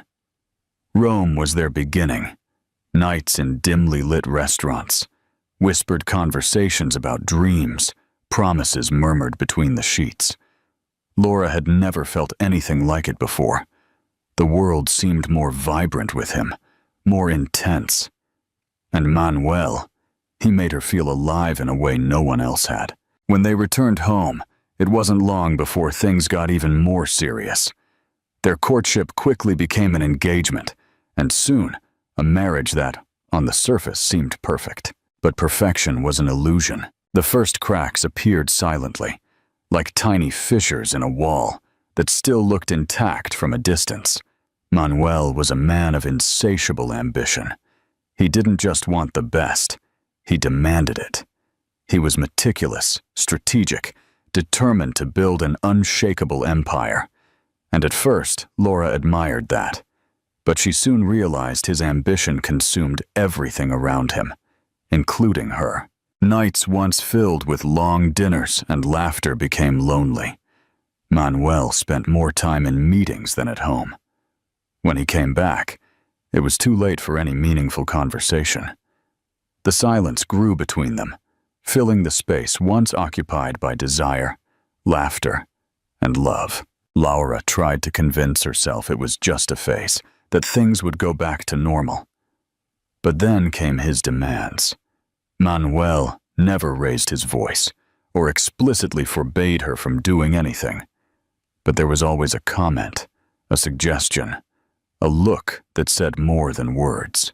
"You don't need to work anymore. I can give you everything. That dress is a bit daring, don't you think? I don't think it's a good idea for you to travel alone. What will people think?" At first, they were small concessions. Nothing seemed big enough to be a problem. But little by little, she realized she was disappearing within the marriage. Invitations to events became rarer, and outings with friends turned into veiled arguments. Laura no longer recognized the woman in the mirror, and when she finally gathered the courage to tell Manuel she felt suffocated, that she needed space, he simply didn't listen. "That's all in your head, Laura. I just want what's best for you." The best. What Manuel never understood was that the best for her was not what he thought was right. The first time she asked for a break, Manuel laughed. He truly laughed, as if the idea were absurd. "You're being dramatic." The second time, he was silent for a few seconds before simply changing the subject. And the third time, when Laura could no longer breathe in the marriage, he looked at her with disbelief. "I don't know what else you need. I've given you everything. Everything. Except freedom. Except choice. Except the feeling that she still owned her own life." That's how their love was lost. Not in a dramatic scandal, not in a devastating betrayal, but in the slow, irreversible erosion of a marriage that had stopped being a home. And now, here in the hospital, forced to face the man she once loved more than anything, Laura felt like she was back in that moment. The past infiltrated the present like a ghost refusing to disappear. Manuel was no longer her husband. He no longer had control over her. But somehow, he still held power over her feelings, and that terrified her. She took a slow breath, trying to keep her voice steady. "You can want to be a part of this, Manuel, but I don't know if I want you near me." He didn't blink. "Do you still hate me that much?" Laura pressed her lips together. "Hate you? I don't hate you, Manuel. That's the problem." For a moment, he looked confused. But then, something sparked in his eyes. Understanding and a glimmer of hope. "This isn't over, Laura." She felt her heart clench. "It is over, Manuel. We signed those papers. But a piece of paper doesn't erase what we were." Laura looked away. "But it can stop us from being something again." The answer hung in the air. The past haunted them, and whether they wanted to or not, they would have to face it. A second chance? Manuel was not a man who accepted defeat. For him, everything was a matter of strategy, planning, and control. He always knew what he wanted and how to get it. He had built his career that way, keeping his life meticulously organized. The world was a chessboard, and he was always the most skilled player. But Laura was never a piece in his game. And now, for the first time, Manuel didn't know what to do. He watched her from across the room, his arms crossed over his chest, as if to protect himself from her proximity. Since the news of the pregnancy, Laura had grown more distant, rejecting any attempts to get close. But there were moments when he saw her resistance waver, when their eyes met for a little too long, when their fingers touched by accident, when the silence between them became heavier than words. She still felt something for him. He knew it. But would it be enough? Manuel clenched his jaw and looked out the window. Outside, the day unfolded, indifferent to the chaos inside him. He hated this feeling of powerlessness, this uncertainty crawling under his skin like a poison. He needed to prove he had changed. But how? If he was honest with himself, he didn't know how to change. Laura had always been his exception, his ruin and his salvation. And now, everything depended on his ability to convince her he would never leave her alone again. He turned to look at her, watching how she kept her gaze fixed on the floor, her arms still crossed like an invisible barrier. "You can't push me away from this, Laura." She slowly lifted her eyes, and he saw the internal battle reflected there. "I'm not trying to push you away, but that doesn't mean I trust you." Manuel took a deep breath, holding back his instinctive response. The old version of him would have argued, using logic to prove he was right. But that had never worked with Laura. If he wanted her to believe him, he had to act differently. He took a step forward. Laura didn't retreat, but her body tensed. "I know words aren't enough, but if you give me a chance, I'll prove I'm different." She laughed, but there was no humor in it. "Do you think this is a contract, Manuel? Something that can be solved with promises and guarantees?" He studied her for a moment before answering. "No, I think it's much more than that." His response took her by surprise. Laura blinked. Her lips parted as if she were about to argue, but no words came out. He moved closer, just enough to feel her quickening breath.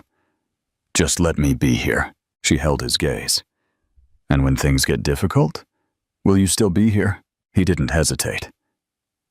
"Yes, and when your work demands everything from you, I choose you." Laura closed her eyes for a moment, absorbing his words. When she opened them again, Manuel knew she wasn't ready to give in. Not yet. But something in her had changed.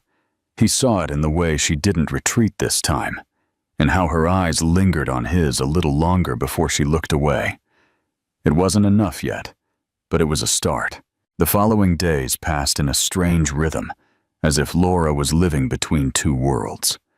One was the past, a persistent memory of broken promises and the slow erosion that led to their divorce. The other was the present, an undeniable reality where her body was nurturing a new life, and Manuel was more present than ever before.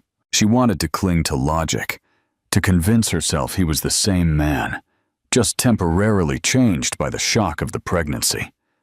But with each passing day, that certainty became harder to maintain. He was there, not just physically, but emotionally. For the first ultrasound, Laura went alone. She wanted that moment for herself, without his presence altering her feelings. But the moment she heard the baby's heartbeat for the first time, something inside her broke. And then, as she left the office, Manuel was waiting for her. "How was it?" he asked. Without urgency or demand, Laura looked at him, her expression serious but with a new, contained anxiety. She had wanted him to be there.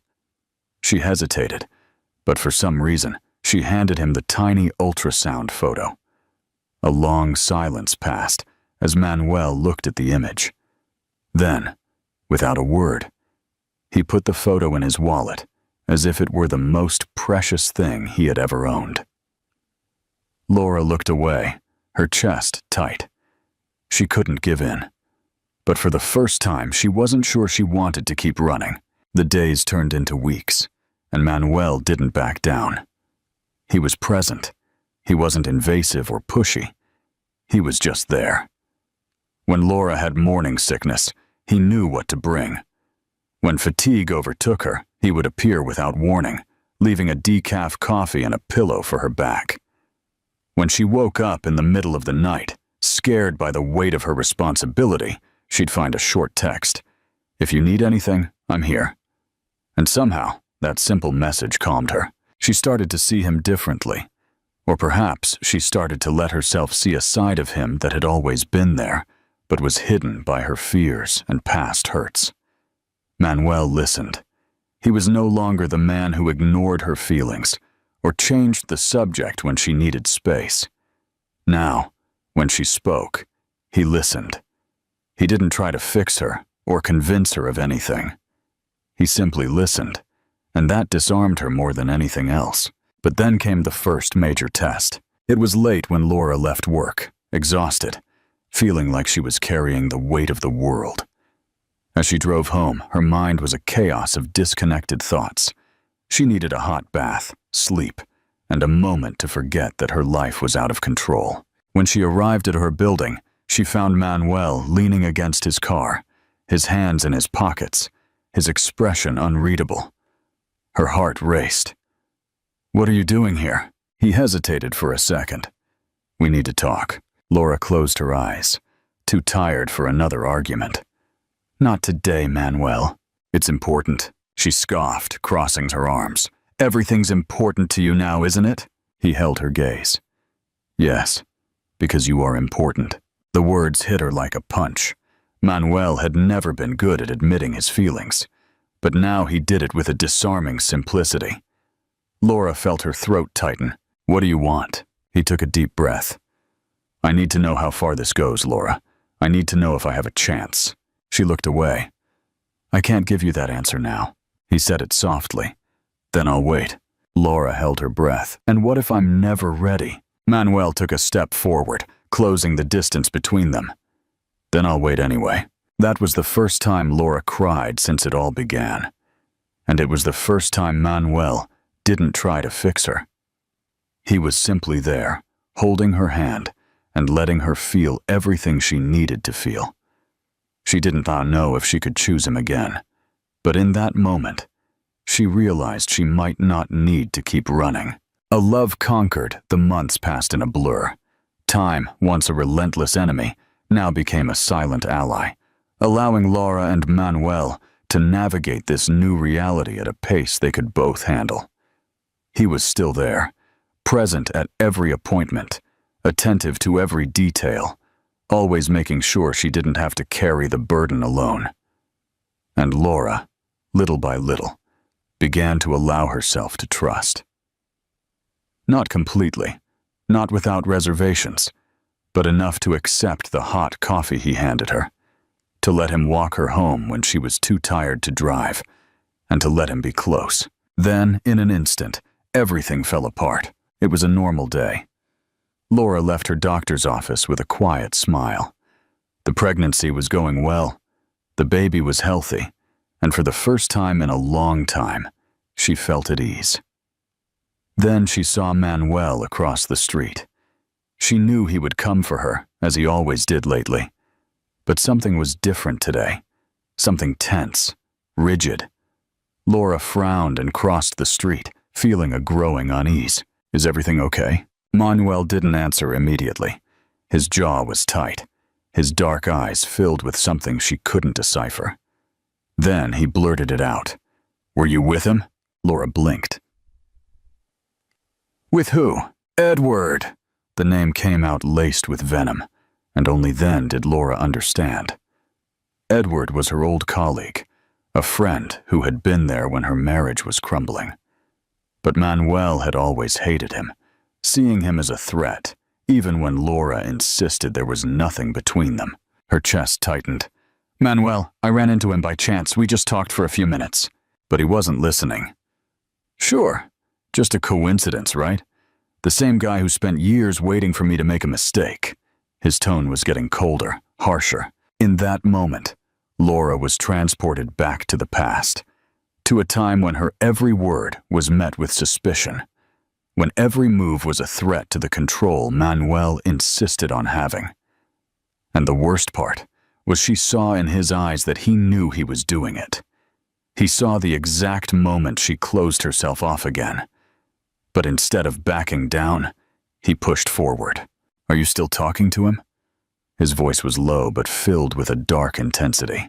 Laura crossed her arms. "I'm not answering that kind of question." Manuel laughed, but there was no humor in it. Of course not. Because you're never wrong, are you, Laura? She felt a lump in her throat. Didn't he realize what he was doing? Manuel, stop! But he didn't. I should have known. You've always had a knack for trusting the wrong people. The words were spoken without thought, but the impact was immediate. Laura stood frozen, her eyes wide, her breath caught in her chest. Something inside her broke. The silence that followed was worse than any scream. I'm not doing this again. Her voice came out low, but firm. Manuel realized his mistake too late. Laura, but she was already walking away. You promised you changed. He ran a hand over his face as if trying to contain something. I did change. Then why are you still trying to control me? He had no answer. Laura let out her breath, her chest trembling. I need space. No.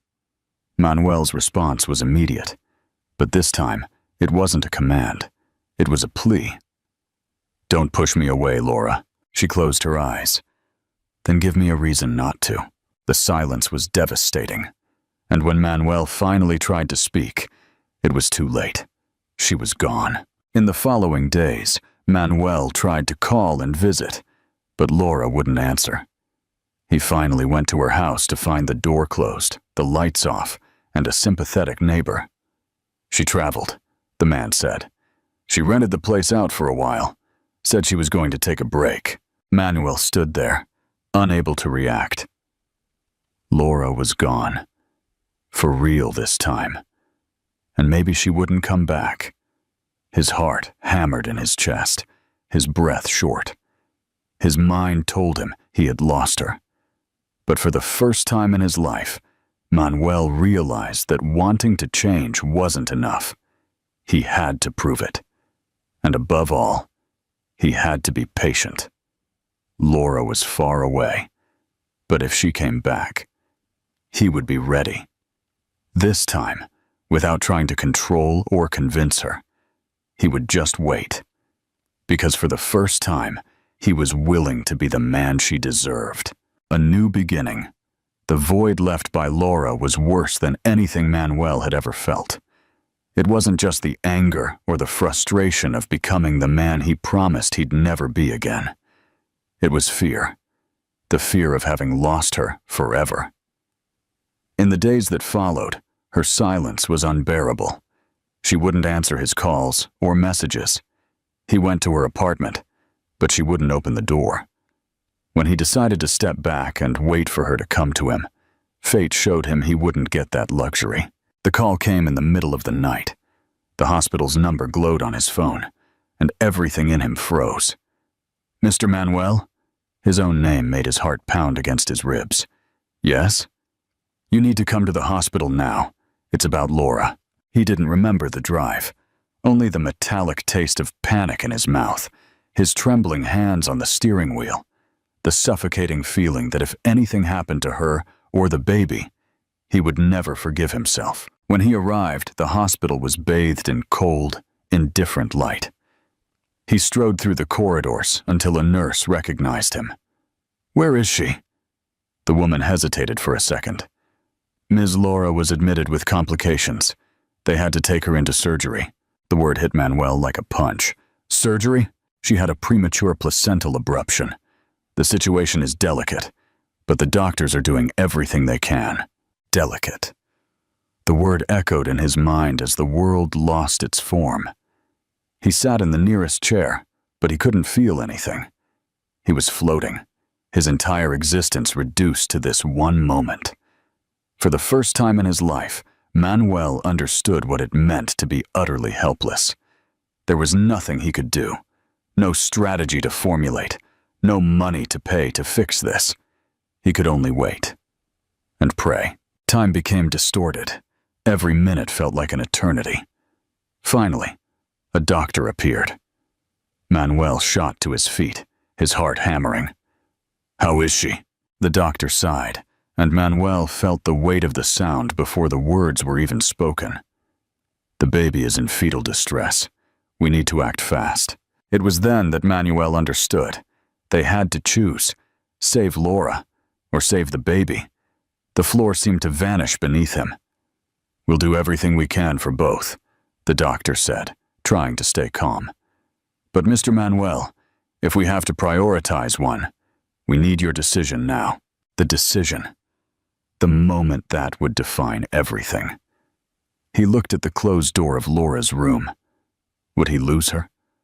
After everything, after finally understanding that he loved her in a way he never comprehended before, after realizing she was the center of his world, would he have to let her go? Then, for a second, a memory flashed in his mind. Laura, feeling the baby move for the first time, putting her hands on her belly with a look of pure adoration. Laura, caressing the ultrasound photo as if she had known that tiny life for years. Laura, whispering one night, not knowing he was listening, "I would do anything for my child." That was it. That was what truly mattered. He closed his eyes for a moment and took a deep breath. Then he looked at the doctor. "Save the baby." The doctor nodded and disappeared down the hall. Manuel was left alone, feeling the weight of the hardest decision he had ever made. Time passed slowly, and when the surgery room door finally opened, everything inside him stopped. Because there, surrounded by nurses, with a tired but living gaze, was Laura. She survived. And the baby, too. But something was different. Laura was weak, pale, her eyes heavy with exhaustion and pain. When her eyes finally met his, something shone there. Not anger, not total relief, but something profound. A mix of gratitude and confusion. She moved her lips, her voice a whisper.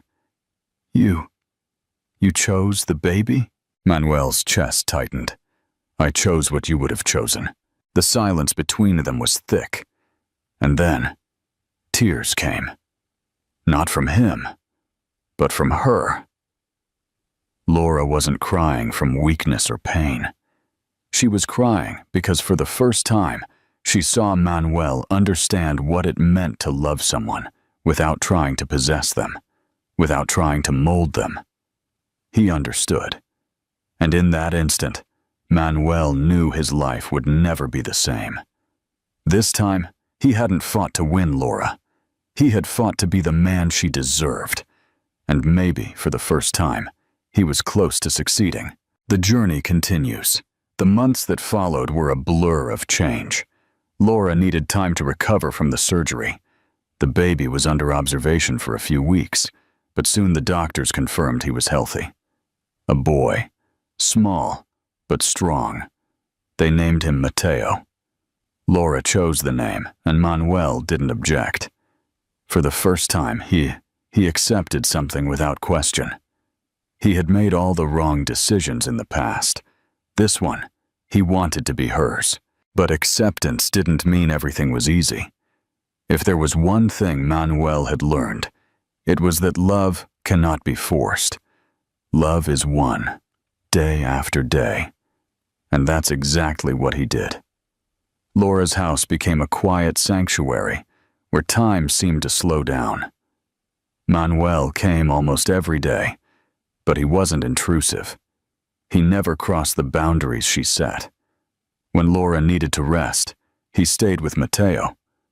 When Mateo cried in the middle of the night, he was there before Laura could get up.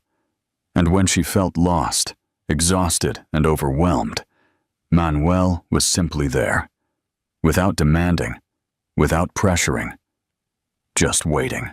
And Laura noticed.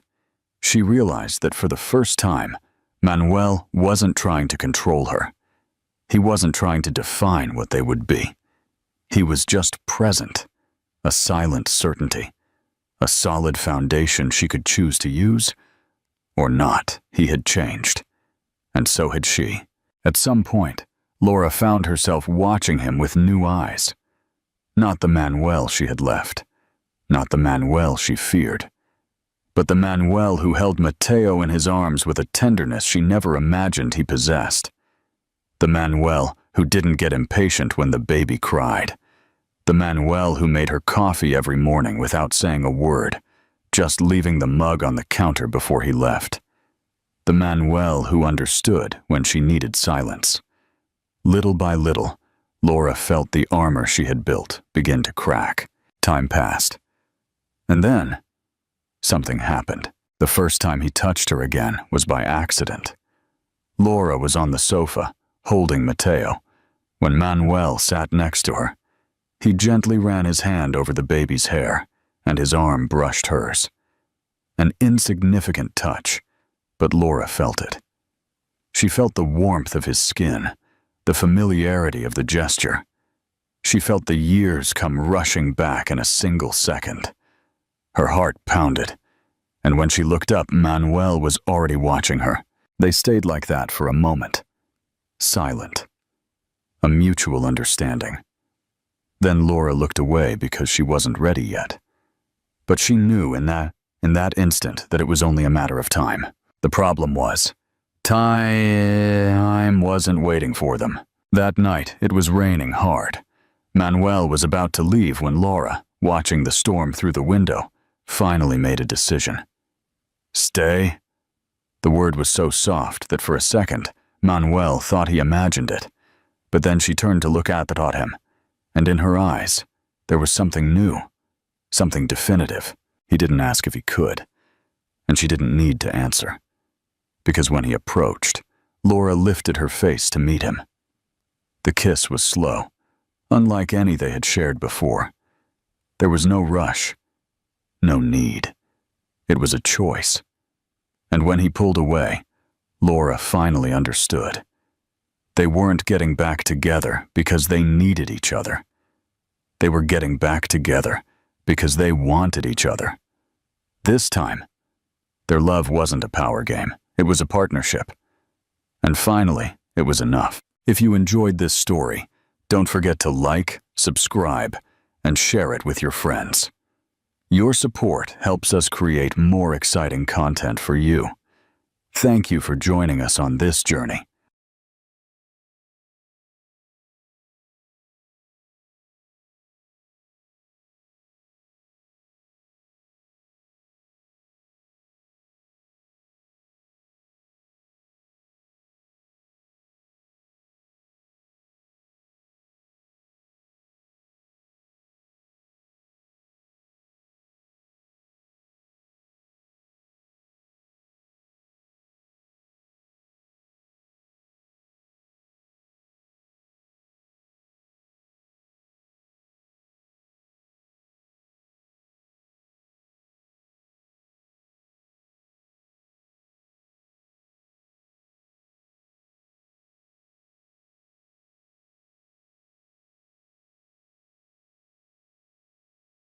The salty breeze drifted through the corridors of Azure Pearl Resort, carrying the distant hum of waves crashing against the shore.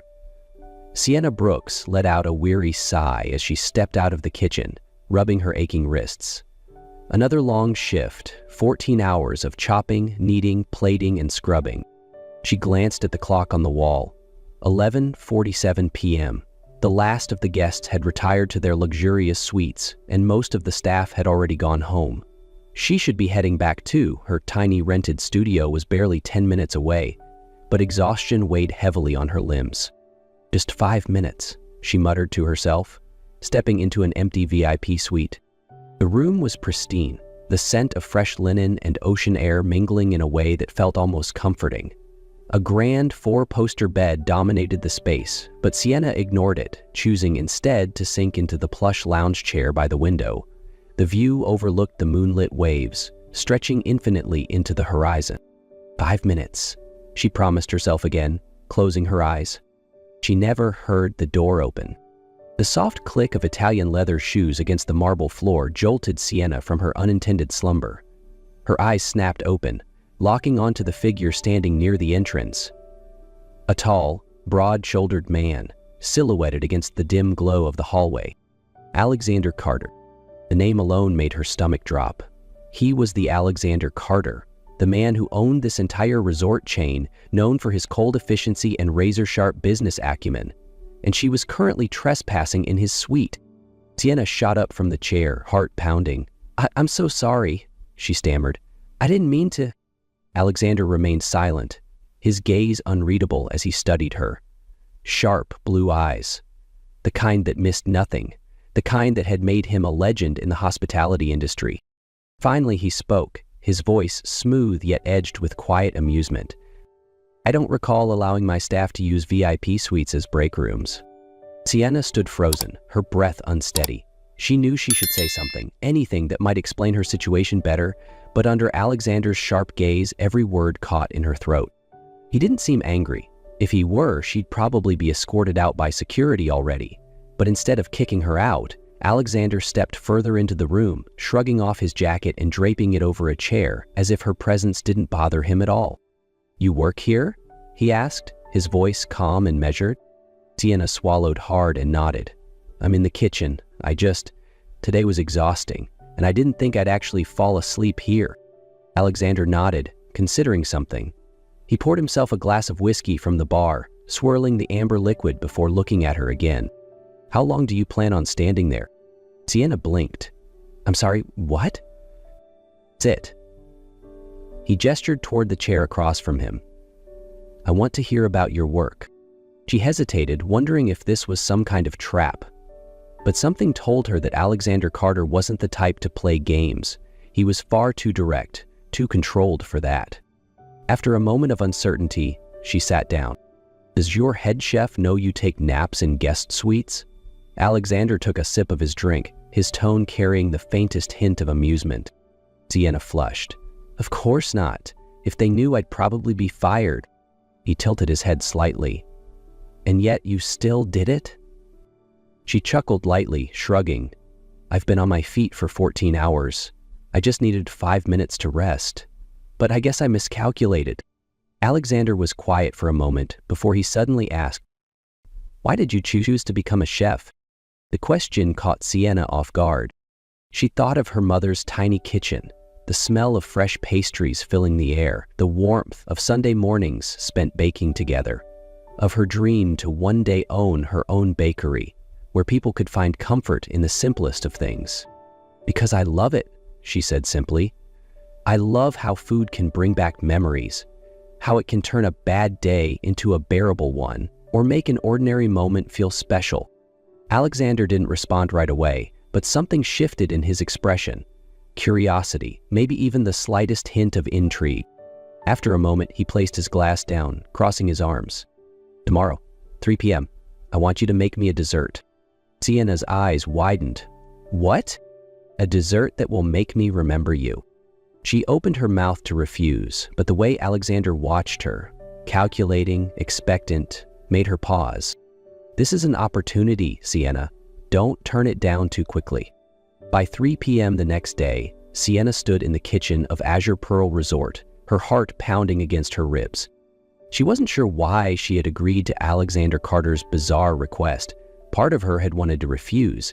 She owed nothing to a billionaire who happened to find her napping in his suite. But another part was curious. She wanted to know what he really thought. Taking a steadying breath, she got to work. She chose to make a lemon tart, a dessert tied to the warmest memories of her childhood. Whenever her mother had a rough day, she would bake one, saying, "A little tartness reminds you that life isn't always sweet, but when balanced right, even the sour moments become unforgettable." Sienna carefully baked the crust to a golden crisp, whisked the lemon curd to velvety perfection, and sprinkled delicate shavings of zest over the top. When it was done, she placed it on a plate, nerves still buzzing under her skin. Alexander arrived right on time. He walked into the kitchen like he didn't belong there, his expensive suit, his imposing presence, but he commanded the space effortlessly. The entire staff stilled, their conversations hushed as they stole glances at their formidable boss. Sienna exhaled and pushed the plate toward him. "This is my choice," she said, keeping her voice steady. Alexander stared at the dessert for a moment before picking up a fork, slicing off a small bite and tasting it. Silence. Sienna held her breath, waiting, but Alexander didn't react immediately. He just looked at her, slow, intent, as if he was evaluating more than just the dessert. After a moment, he set the fork down. "Why a lemon tart?" he asked. Sienna blinked, caught off guard. Because it reminds me of my mother, she admitted. She used to say that life is like a lemon tart, sometimes bitter, but if you know how to balance it, it becomes something worth remembering. Alexander said nothing for a long moment. Then, suddenly, he leaned against the counter, arms crossing over his chest. I have a new restaurant opening in Miami, he said, and I need a head pastry chef. Sienna's eyes widened, certain she had misheard him. Excuse me? Sienna felt like the ground beneath her had shifted. A week ago, she was just a trainee. Now, a billionaire was offering her a role she had only dreamed of. Her mind raced through doubts. Was she good enough? Could she handle the pressure? Or was this just another test she was bound to fail? I'm offering you a job, he clarified, not as a trainee, but as the head of the pastry department. The word stunned her. But I'm just a trainee. I've never run a kitchen before. You have talent, Alexander said simply. More importantly, you have passion. I don't need someone who just follows recipes. I need someone who understands the meaning behind what they create. She stared at him, feeling as though her entire life had just taken a turn she wasn't ready for. Sienna, this is an opportunity. Are you ready to take it? Sienna had never believed in opportunities that fell from the sky. But when she looked into Alexander Carter's eyes, steady, confident, unwavering, she knew he wasn't joking. And that was the most terrifying part. A week later, she stepped into Stella Maris, Alexander's soon-to-open fine dining restaurant in Miami. She wasn't used to flying first class or having staff address her with polished professionalism. It felt like she had walked into a world that didn't belong to her. There wasn't much time to dwell on it, though. From the moment she arrived, the work consumed her. Alexander oversaw everything with meticulous precision. He wasn't just an owner, he was a man who knew every detail of his restaurant, down to the way the lighting fell on the tables or the subtle scent infused into the air. And that meant he was always around. They worked together constantly, discussing menus, debating over dessert plating techniques. At first, their conversations were strictly professional, but gradually, they became something more. Sienna saw glimpses of a different Alexander, not just the cold, calculating businessman the world knew. In the kitchen, away from the prying eyes of investors and executives, he showed her something raw, something real. One late night, long after the staff had gone home, Sienna remained in the kitchen, experimenting with a new recipe. Alexander walked in, his jacket discarded, his sleeves rolled up. "Still here?" he asked, leaning against the counter as he watched her knead dough. She smiled. "I'm testing something. Chocolate caramel sea salt tart. Want to try?" He raised an eyebrow, but took a small spoon, scooping a bit of the filling. Silence. Sienna held her breath, waiting. Finally, he nodded. "Perfect," she exhaled. "Really?" He didn't answer immediately. Instead, he reached out, gently brushing away a streak of flour from her cheek. For a moment, time stood still. Their eyes locked, something unspoken yet undeniable passing between them. Then Alexander stepped back, his voice returning to its usual calm. "Don't overwork yourself. Get some rest, Sienna." But as he walked out of the kitchen, Sienna knew something between them had already shifted. Alexander Carter had always been a man of control, but just when Sienna thought she was beginning to understand him, he pulled away. It started after a particular evening at the restaurant when a notable guest arrived, Alina Monroe, a powerhouse in the hotel industry and, as Sienna later found out, someone from Alexander's past. She didn't know their full story, but she saw the shift in him instantly, the way his gaze hardened, the way his usual calm became an impenetrable wall. That night, after the restaurant closed, she found him alone on the balcony, a glass of whiskey in his hand. "Are you okay?" she asked, stepping closer. Alexander smirked, but there was no humor in his expression. "I'm always okay." Sienna crossed her arms. "Who is Elena?" He was silent for a long moment before exhaling. "She was my fiancée." The words stunned her. Alexander swirled the amber liquid in his glass. "She loved what I represented, not who I was. When I stopped being the perfect choice in her eyes, she left without a second thought." Sienna didn't know what to say. "You know what the worst part is? Alexander turned to her, his eyes sharp yet filled with something far more vulnerable. I never really regretted letting her go. What I regret is letting her betrayal make me stop believing in people. Sienna felt the weight of his confession, the rawness beneath his usual controlled exterior. She didn't respond with words. Instead, she reached out and placed her hand over his, where it gripped the glass. Alexander studied her for a long moment before his voice dropped to a whisper. I don't want to make the same mistake again, Sienna. She wasn't sure if he was talking about Elena or about them, but for the first time, Alexander had let her see the man behind the armor. 3 days after their conversation on the balcony, Sienna noticed Alexander pulling away. He still came to the kitchen, still watched her work, but the quiet moments between them were now filled with hesitation. She knew why. Alexander was afraid of closeness, afraid of trusting someone again, afraid that if he let someone into his world, they would leave, just like Elena had. But Sienna wasn't Elena, and she needed him to understand that. That evening, after a long day at the restaurant, Sienna found Alexander alone on the beach, where the city lights couldn't reach. She stepped closer, her bare feet sinking into the cool sand. Are you planning to avoid me forever? Alexander didn't turn immediately, but his voice was quiet when he spoke. I'm not avoiding you. Sienna smirked. Really? You've practically disappeared for the last 3 days. He exhaled slowly before finally turning to face her. Under the moonlight, his eyes looked softer, no longer the sharp, calculating gaze of a powerful businessman. Sienna, he hesitated, as if searching for the right words. She stepped closer, heart pounding. You're about to tell me that we shouldn't let this go any further, aren't you? Alexander studied her, then unexpectedly chuckled, a rare, genuine sound. I think it's already too late for that. Sienna barely had time to process his words before he reached out, his fingers tracing lightly along her cheek. I told myself not to get too close, he murmured, but then I kept finding you in everything, in the kitchen, in the way you create, in the way you make everything feel alive. Her breath caught as the space between them disappeared, her pulse thrumming in her ears.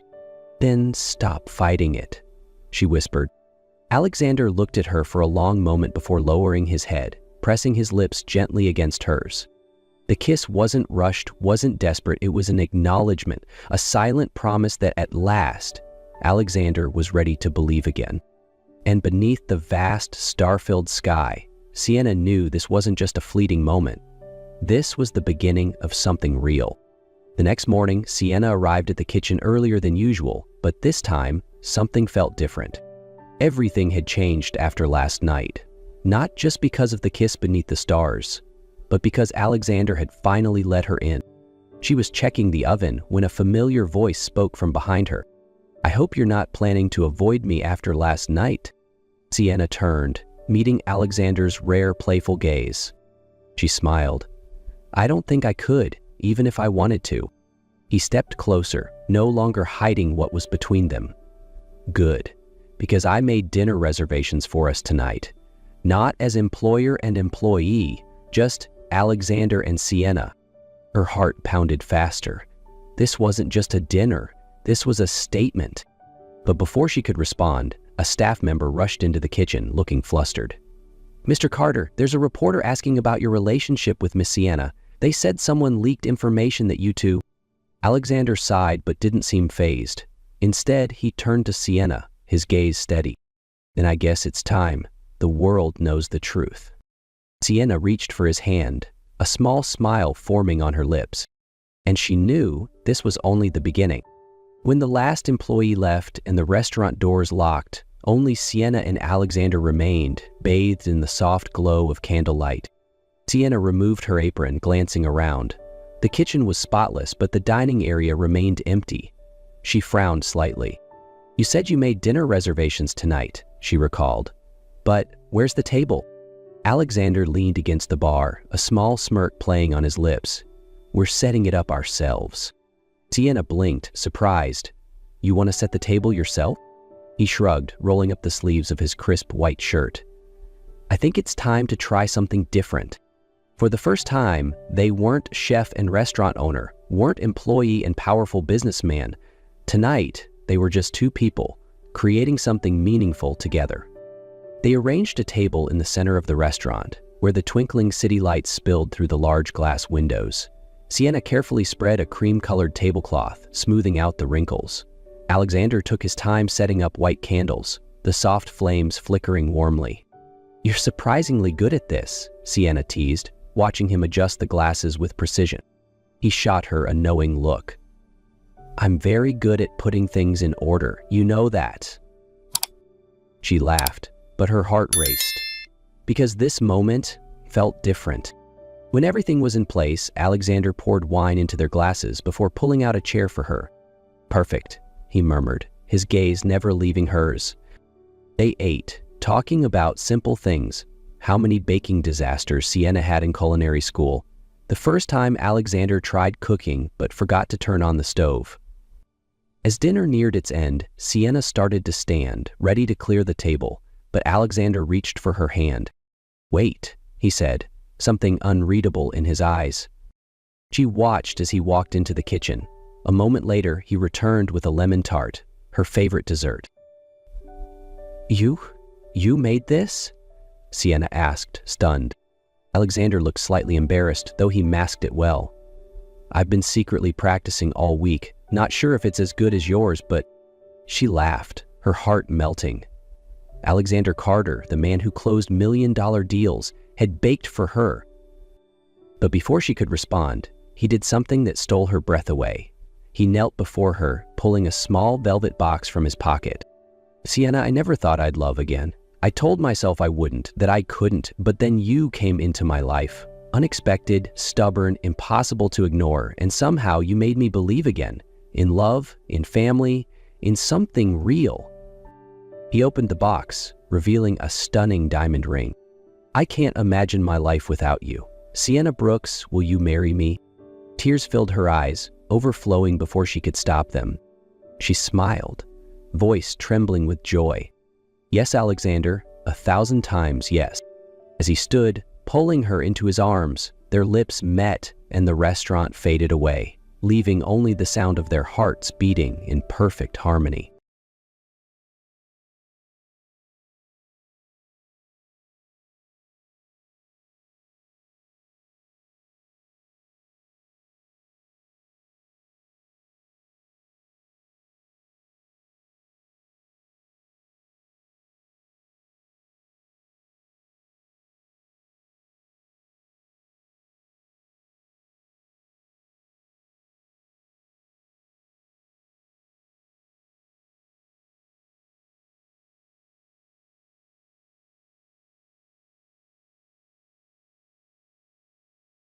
The soft hum of a piano filled the cozy atmosphere of a small cafe nestled in the heart of New York City. Ethan Graves, CEO of a leading tech company, stepped inside, his tailored suit pristine, yet his eyes carried the weight of a long day. He had only planned to grab a coffee before heading back to the office, but then a melody stopped him in his tracks. It wasn't a song one would hear often. In fact, it was unique. The very same song Rebecca Carter, his fiancée who had vanished 6 years ago, used to sing whenever she was happy or lost in thought while cooking. Ethan's entire body went rigid. He turned, scanning the cafe for the source of the tune. At the far end of the counter, a waitress with chestnut brown hair wiped the bar, absent-mindedly humming. His pulse pounded. It was her. But no, it couldn't be. Rebecca had disappeared 6 years ago. Every search had led to nothing. No traces, no messages. Ethan moved closer, his breath hitching as he studied the woman. Her features, so hauntingly familiar yet just out of reach. The way she tucked a strand of hair behind her ear, the subtle way her lips parted in concentration. It was Rebecca.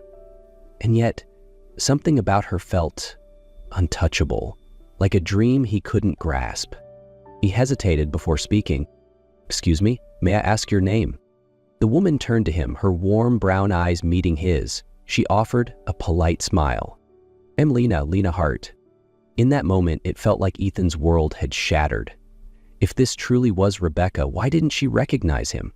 If she had never died, then what had happened to her for the past 6 years? He couldn't just walk away from this. Ethan knew he had to find the truth. Ethan sat frozen, his coffee untouched as it grew cold. But he didn't care. His eyes remained locked on Lena, or rather, Rebecca, the woman he had once loved, the woman who had vanished without a trace 6 years ago.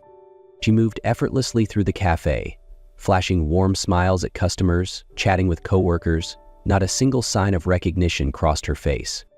But that wasn't possible. A person couldn't just change overnight. Something had happened to her.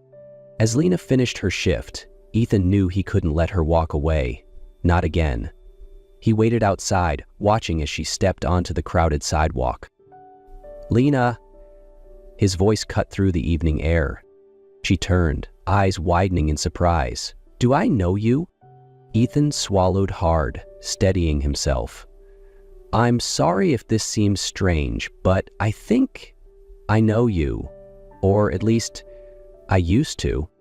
Lena frowned, a flicker of unease passing over her face. "I think you have the wrong person. We've never met before." Ethan shook his head, his hands trembling as he pulled out his phone. He scrolled quickly, finding the photo he needed. The one of him and Rebecca, taken just weeks before she disappeared. He held the screen up for her to see. "Look at this. You and the woman in this picture, you're identical." Lena glanced at it, and for the briefest moment she froze. A flicker of something, recognition, confusion, passed through her eyes before she quickly shook her head. "Nope, I don't know her, I don't know you. I really have to go." She turned and hurried away, but Ethan had seen it. The hesitation, the tiny moment of doubt that betrayed her. She might not remember, but her reaction didn't lie. As Ethan tightened his grip on his phone, a chilling realization settled over him. If Lena truly was Rebecca, then someone had made sure she forgot who she was. And he wasn't about to let this go. He needed answers. Ethan couldn't sleep that night. The memory of Rebecca and the fleeting look of hesitation in Lena's eyes haunted him. He couldn't brush this off as mere coincidence. If Lena really was Rebecca, then what had happened to her, and why didn't she remember him? The next morning, Ethan sought out Mason Blake, a private investigator he had worked with before. Mason had been the lead detective in Rebecca's missing person case 6 years ago. When Ethan explained the situation, Mason raised an eyebrow. "So you're telling me your missing fiancé just magically reappeared, working as a waitress in a cafe with no memory of you?" Ethan clenched his jaw. "I know it sounds crazy, but I saw her. There's no way two people could look that identical." Mason studied him for a moment, then nodded. "I'll run a background check on her." Within a few hours, Mason returned with something that left Ethan stunned. "She doesn't have any records before 6 years ago," Mason said, dropping a folder onto the desk. "No address history, no identification, nothing before she appeared in New York." Ethan flipped through the documents, his chest tightening with every word. Lena Hart had been found unconscious on the side of a remote road outside a small town. No ID, no belongings. When she woke up after 2 weeks in a coma, she had no memory of who she was. Ethan's stomach twisted. Rebecca had lost her memory. But was it an accident, or had someone wanted her to disappear? Ethan looked up, his expression dark. "We need to find out the truth. Rebecca, or Lena, had lost her memory." But what troubled Ethan the most was why. Mason continued digging into the reports from the town where Lena had been found. The police report stated that she had been discovered unconscious near an empty road. No signs of assault, but indications that she had fallen from a considerable height. But if it was just an accident, why had no one come looking for her? While Ethan pieced together the clues, Lena began to feel like she was being watched. One night, after finishing her shift at the cafe, she had the eerie sensation of eyes following her. She quickened her pace, but a voice stopped her in her tracks. "You'd be wise to leave the past alone." Lena spun around, but there was no one there. Her heartbeat pounded in her chest. Was it just paranoia, or had someone truly warned her to stop searching for answers? Shaken, she pulled out her phone and dialed the only number she could think of. Ethan arrived within minutes, and the moment he saw the fear on her face, he knew this was real. He placed his hands firmly on her shoulders, his gaze unwavering. "Lena, trust me, I won't let anything happen to you." Lena looked into his eyes, and something stirred deep inside her, a flicker of familiarity she couldn't explain. She didn't remember him, but being near him felt safe. Ethan clenched his fists. If someone wanted to keep Lena in the dark, it only meant that the truth they were chasing was dangerous, and he wouldn't stop until he uncovered it all. Lena couldn't sleep. The cryptic warning from the night before kept echoing in her mind. She told herself maybe it was just a prank, but deep down, she knew better. Someone didn't want her remembering. The next morning, Ethan brought her to Mason's office. They sat around a desk, Mason flipping through an old file. "I found this," Mason said, sliding a photograph toward Lena. Her breath hitched. It was an old picture of her. She was wearing a white dress, standing on a rooftop terrace of a luxury hotel. The scene felt strangely familiar, but when she tried to remember, her head spun with dizziness. Ethan rested a reassuring hand on her shoulder. "Take it slow. Don't force it." Lena closed her eyes, and then fragments of a memory flooded back. She remembered the night before her wedding to Ethan. She had stood on the rooftop, feeling nervous but happy. Then, a voice called from behind. "Rebecca." She turned and saw Sophia Dawson, her cousin. But instead of a warm smile, Sophia's eyes were cold, filled with envy. "You don't deserve him." Lena took a cautious step back. "What are you talking about?" Sophia stepped closer. "Ethan should be with me, don't you see?" And before Lena could react, Sophia shoved her. Darkness consumed her. Lena's eyes snapped open, her entire body trembling. She turned to Ethan, panic-stricken. "I remember." Ethan held his breath. "What do you remember?" Lena clenched her fists. "Sophia. She's the one who made me disappear." Ethan stared at Lena, trying to suppress the fury rising inside him. Sophia. The woman Rebecca once considered family. The woman he had once trusted. Lena was still trembling, but there was determination in her eyes. "We have to confront her." Ethan clenched his fists. "I'm not letting you anywhere near her." Mason, who had been quiet until now, simply raised an eyebrow. "I can find Sophia, but if we're going to take her down, we need proof." Ethan nodded. He didn't just want to confront Sophia, he wanted to destroy her. It only took a few hours for Mason to track her down. Sophia was still living in luxury, attending high-profile events. And tonight, she would be at a gala at the Paramount Hotel. Lena looked at Ethan. "Are you sure about this?" Ethan nodded. "I'm not letting you live in the dark for another second." The Paramount Hotel gleamed under the warm golden lights. Ethan and Lena stepped inside, their hearts pounding as they closed in on Sophia. And then they saw her.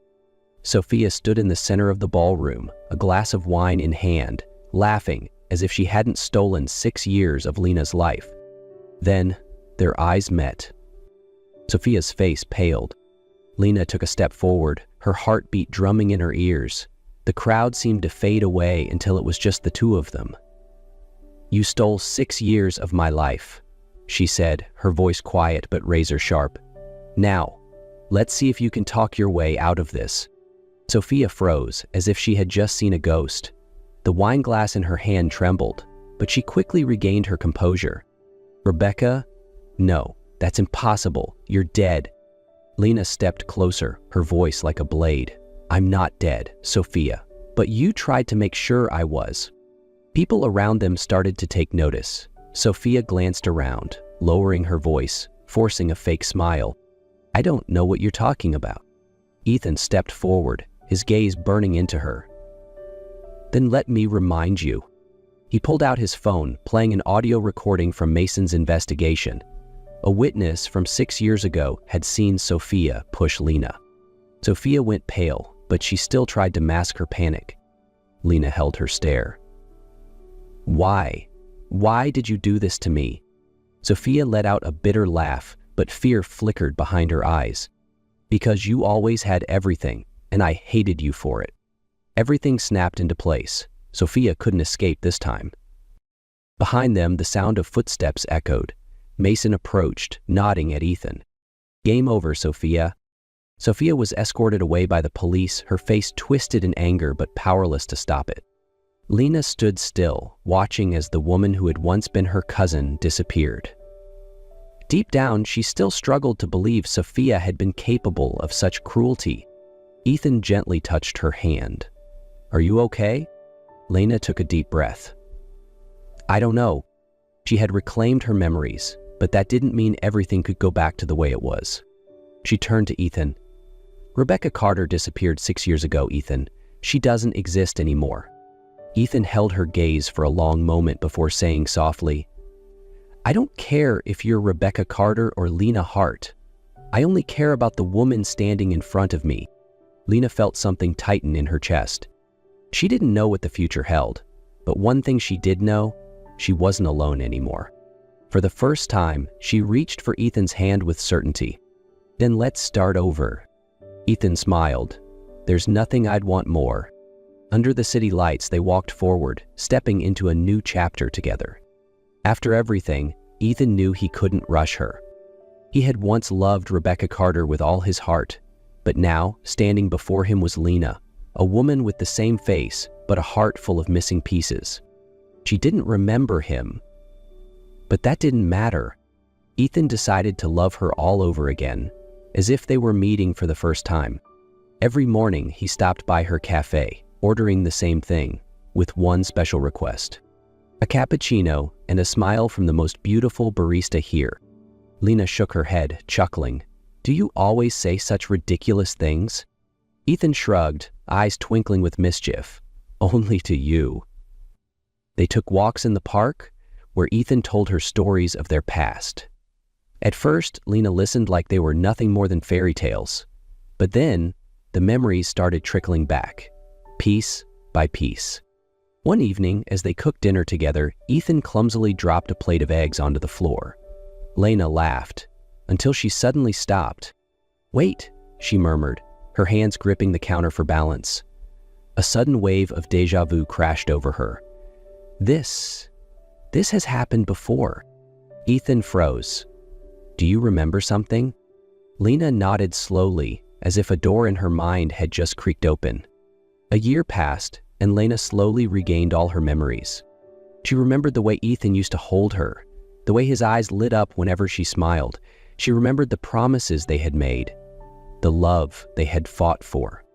But most importantly, she realized that whether she was Rebecca Carter or Lena Hart, she loved him all the same. And Ethan knew he didn't have to wait any longer. One evening, as the sun dipped into the ocean, Ethan led Lena to the beach, where they had once had their first date. As she admired the golden horizon, he knelt down, holding a sparkling ring. "Rebecca Carter, Lena Hart, no matter what name you go by, you are the woman I have loved in every lifetime. Will you marry me again?" Lena's hands flew to her mouth, tears pooling in her eyes. "Ethan," she whispered.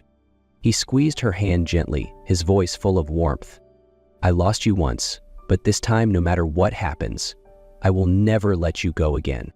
A soft, breathless laugh escaped her lips as she nodded.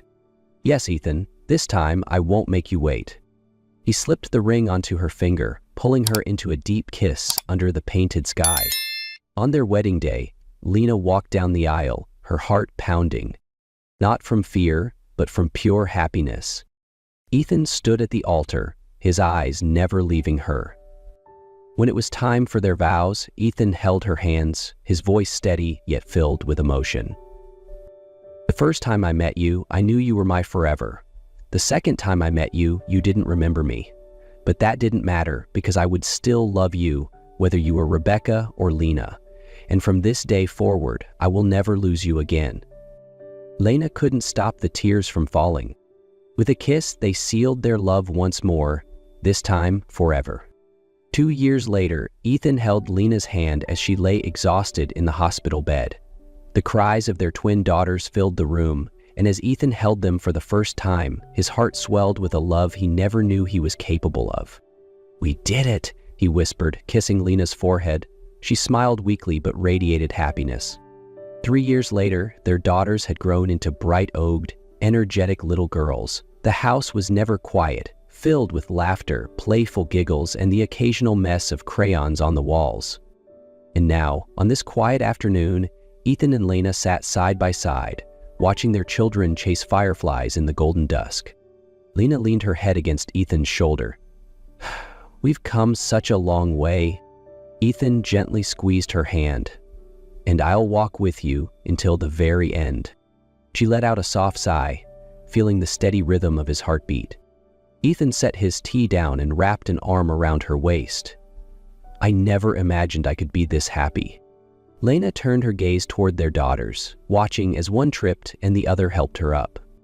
She reached for Ethan's hand, intertwining their fingers. "Because in the end, we have everything." In the distance, the sun dipped below the horizon, wrapping their little world in a golden embrace. They had found each other, and this time, nothing would ever tear them apart again.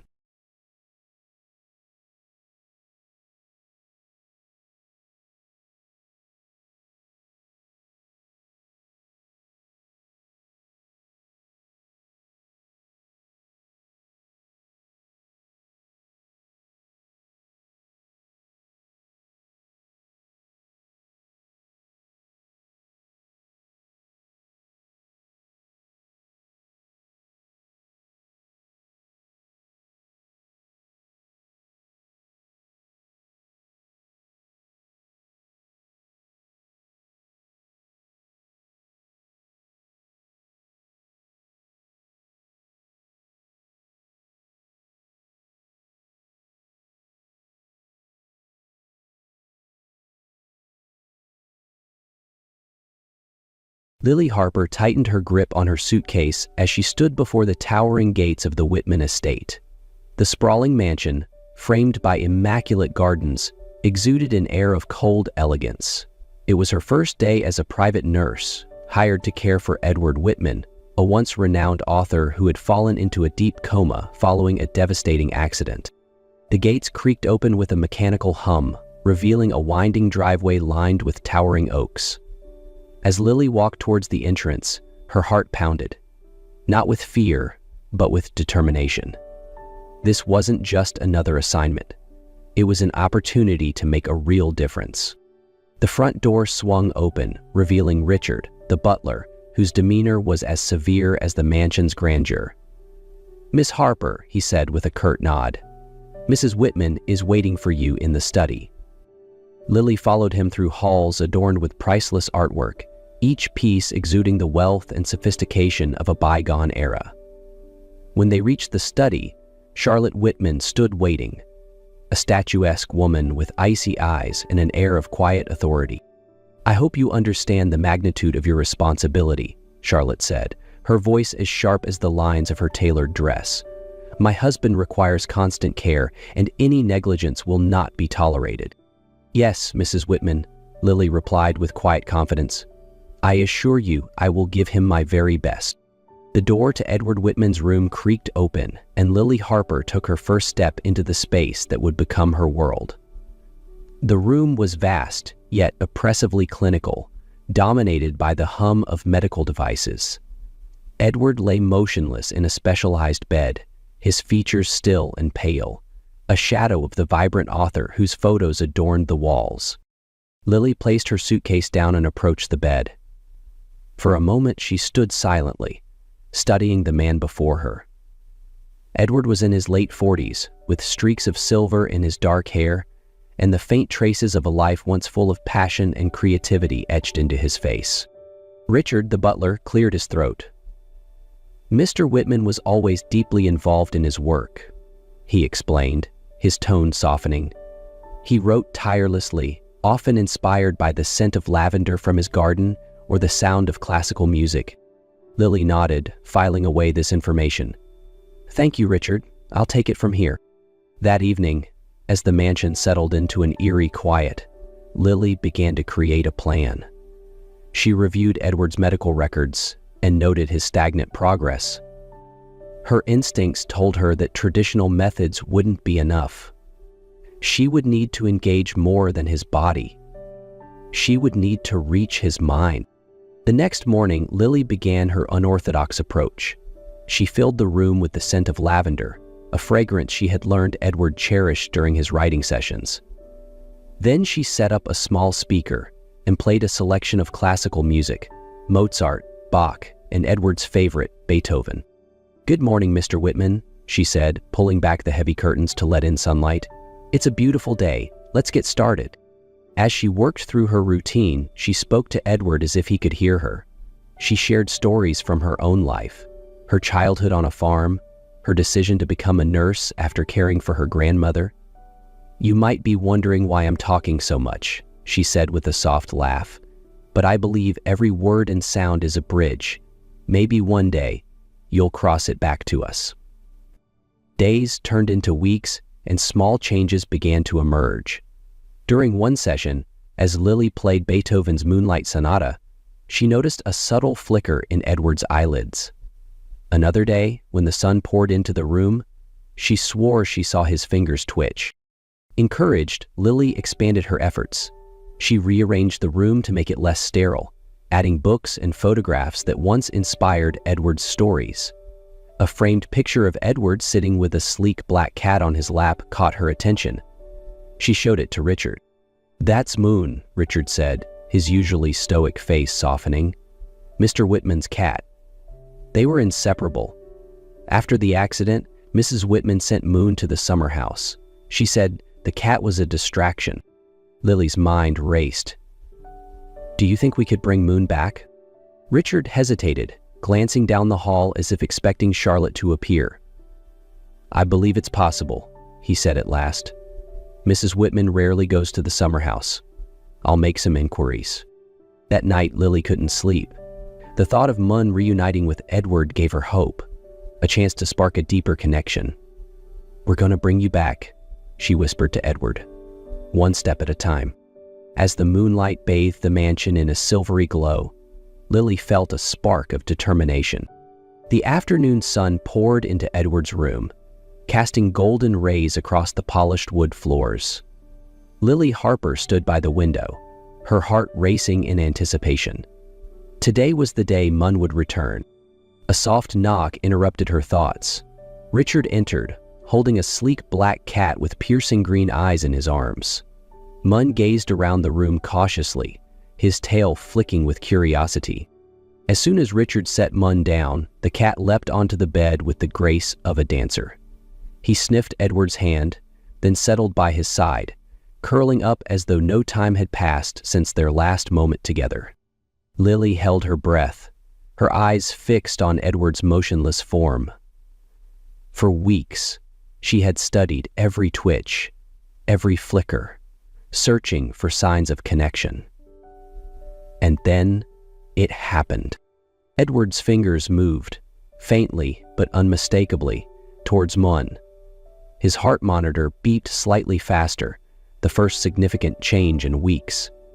Lily clutched the edge of the bed, tears welling in her eyes. "Richard," she whispered, barely able to contain her emotion. "Look at this." The normally stoic butler stepped closer, his jaw tightening as he observed the scene. "Mr. Whitman always said Mun brought him peace," he murmured. "It seems he still does." As the hours passed, Mun remained by Edward's side, purring softly. The steady rhythm seemed to echo in harmony with Edward's faint movements. Later that evening, Charlotte appeared in the doorway, her gaze icy but her steps hesitant. "What is that cat doing here?" she asked, her voice sharp but laced with a hint of unease, as though unsure whether to reprimand or accept what she was witnessing. Lily stood her ground. "Lily is helping him." Edward responded to his presence, more than he has to anything else so far. Charlotte's lips thinned, her eyes narrowing as she looked between Edward and Mun. For a moment, her mask of indifference slipped, and something raw flickered across her face. She turned abruptly, muttering, "We'll see if it makes any difference." Despite Charlotte's dismissal, Lily's resolve only deepened. That night, she documented every detail. The subtle movement of Edward's fingers, the change in his vital signs, and the calming effect of Moon's presence. Before leaving the room, Lily gently stroked Moon's silky fur. "You're part of this journey now, Moon," she whispered. "Together, we're going to bring him back." As she glanced back at Edward's still form, Lily saw something she hadn't noticed before. A faint flicker of peace on his face, as though a part of him recognized that he wasn't alone anymore. The morning air was crisp and filled with the scent of pine as the car rolled to a stop in front of the small wooden cabin. This was Edward Whitman's writing retreat, the place where he had penned some of his most celebrated novels. For months, it had remained untouched, a relic of the past. Lily Harper climbed out of the vehicle, taking a deep breath. Behind her, Richard and two medical assistants carefully unloaded Edward, who lay in a transportable chair. His eyes remained closed, his body still, but Lily felt certain this trip would awaken something within him. "Are you sure about this?" Richard asked, his voice tinged with concern. "Yes," Lily replied firmly. "If anything can reach him, it's this place." They wheeled Edward into the cabin, and Lily immediately set to work recreating the environment that had once inspired him. She opened the windows to let in the fresh mountain air and arranged familiar objects on the desk. His favorite pen, a stack of old notebooks, and a framed photo of Mun curled up on the windowsill. Mun, who had accompanied them on the trip, leapt gracefully onto the desk, his green eyes fixed on Edward, as though silently urging him to awaken.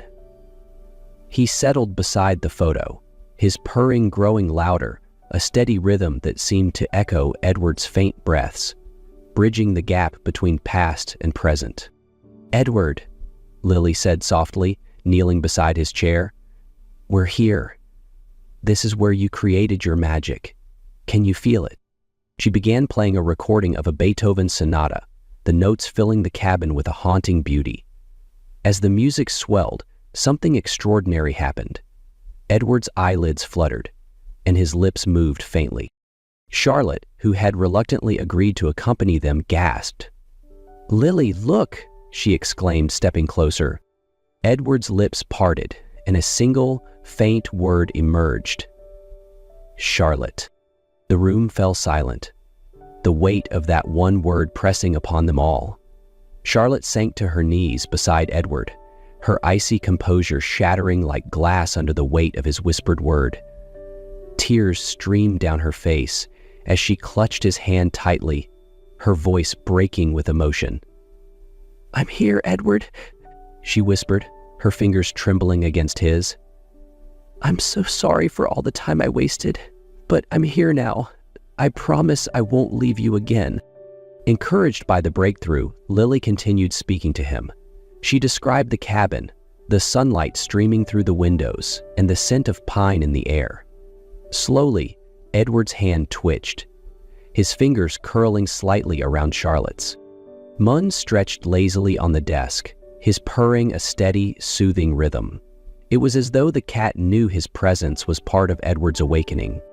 "Do you remember this place?" Charlotte asked, her voice trembling. "The summers we spent here, the nights you stayed up writing while I read by the fire?" A tear slipped from Edward's eye, and his lips moved again, though the words were faint. Charlotte leaned closer, her heart breaking and healing all at once as she caught fragments of his whisper. Memories of their time together, moments long buried, but now stirring back to life. Lily stepped back, giving them space.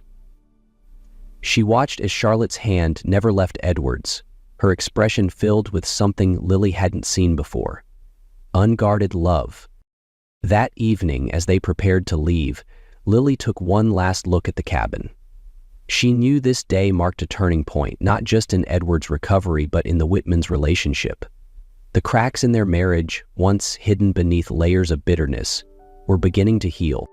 When they returned to the mansion, Edward's progress continued. He began responding more clearly, his fingers moving deliberately, his lips forming words with growing strength. Charlotte stayed by his side, no longer the detached figure she once was. Mun, ever faithful, curled up on Edward's bed each night, his presence a constant source of comfort and connection. For the first time, Lily allowed herself to believe fully in the impossible. Edward Whitman was coming back, not just to his family, but to the life he had once built, and to the man he used to be. The Whitman estate had transformed. Where there was once an air of despair, now there was life, light, and possibility. Edward Whitman, though not yet fully recovered, sat upright in his wheelchair, his eyes clear and alert as Charlotte read aloud from one of his favorite books. Munn curled contentedly at his feet, purring softly. Lily Harper stood by the window, watching the scene with quiet pride. Edward could now speak in short sentences and had even started writing simple notes, a monumental achievement for someone who, months earlier, was thought to be unreachable. His recovery was not just physical, but emotional, reconnecting him with his wife and the world he loved. "You've worked wonders here," Charlotte said, glancing at Lily with a rare, genuine smile. "I don't know how we can ever thank you." Lily shook her head. "This was never just my work. It was Edward's strength, your love, and Munn's unwavering presence. I was just part of the team." Inspired by Edward's progress, the Whitmans and Lily decided to establish the Whitman Foundation for Creative Recovery, a nonprofit organization dedicated to helping artists and writers heal from trauma. The first official meeting of the foundation was held in Edward's study. As the plans unfolded, Edward's voice, though still soft, carried determination. "This is our chance to give back, to bring hope to others the way you all brought it to me." As Lily left the mansion that evening, she glanced back at the warm glow of the lights and thought about the journey they had taken together. Edward wasn't the only one transformed. They all were. Lily found a new purpose in her life, Charlotte rediscovered the love she thought was lost, and Edward reclaimed his voice and creativity. Together, they proved that, even in the face of despair, hope and connection could bring about miracles.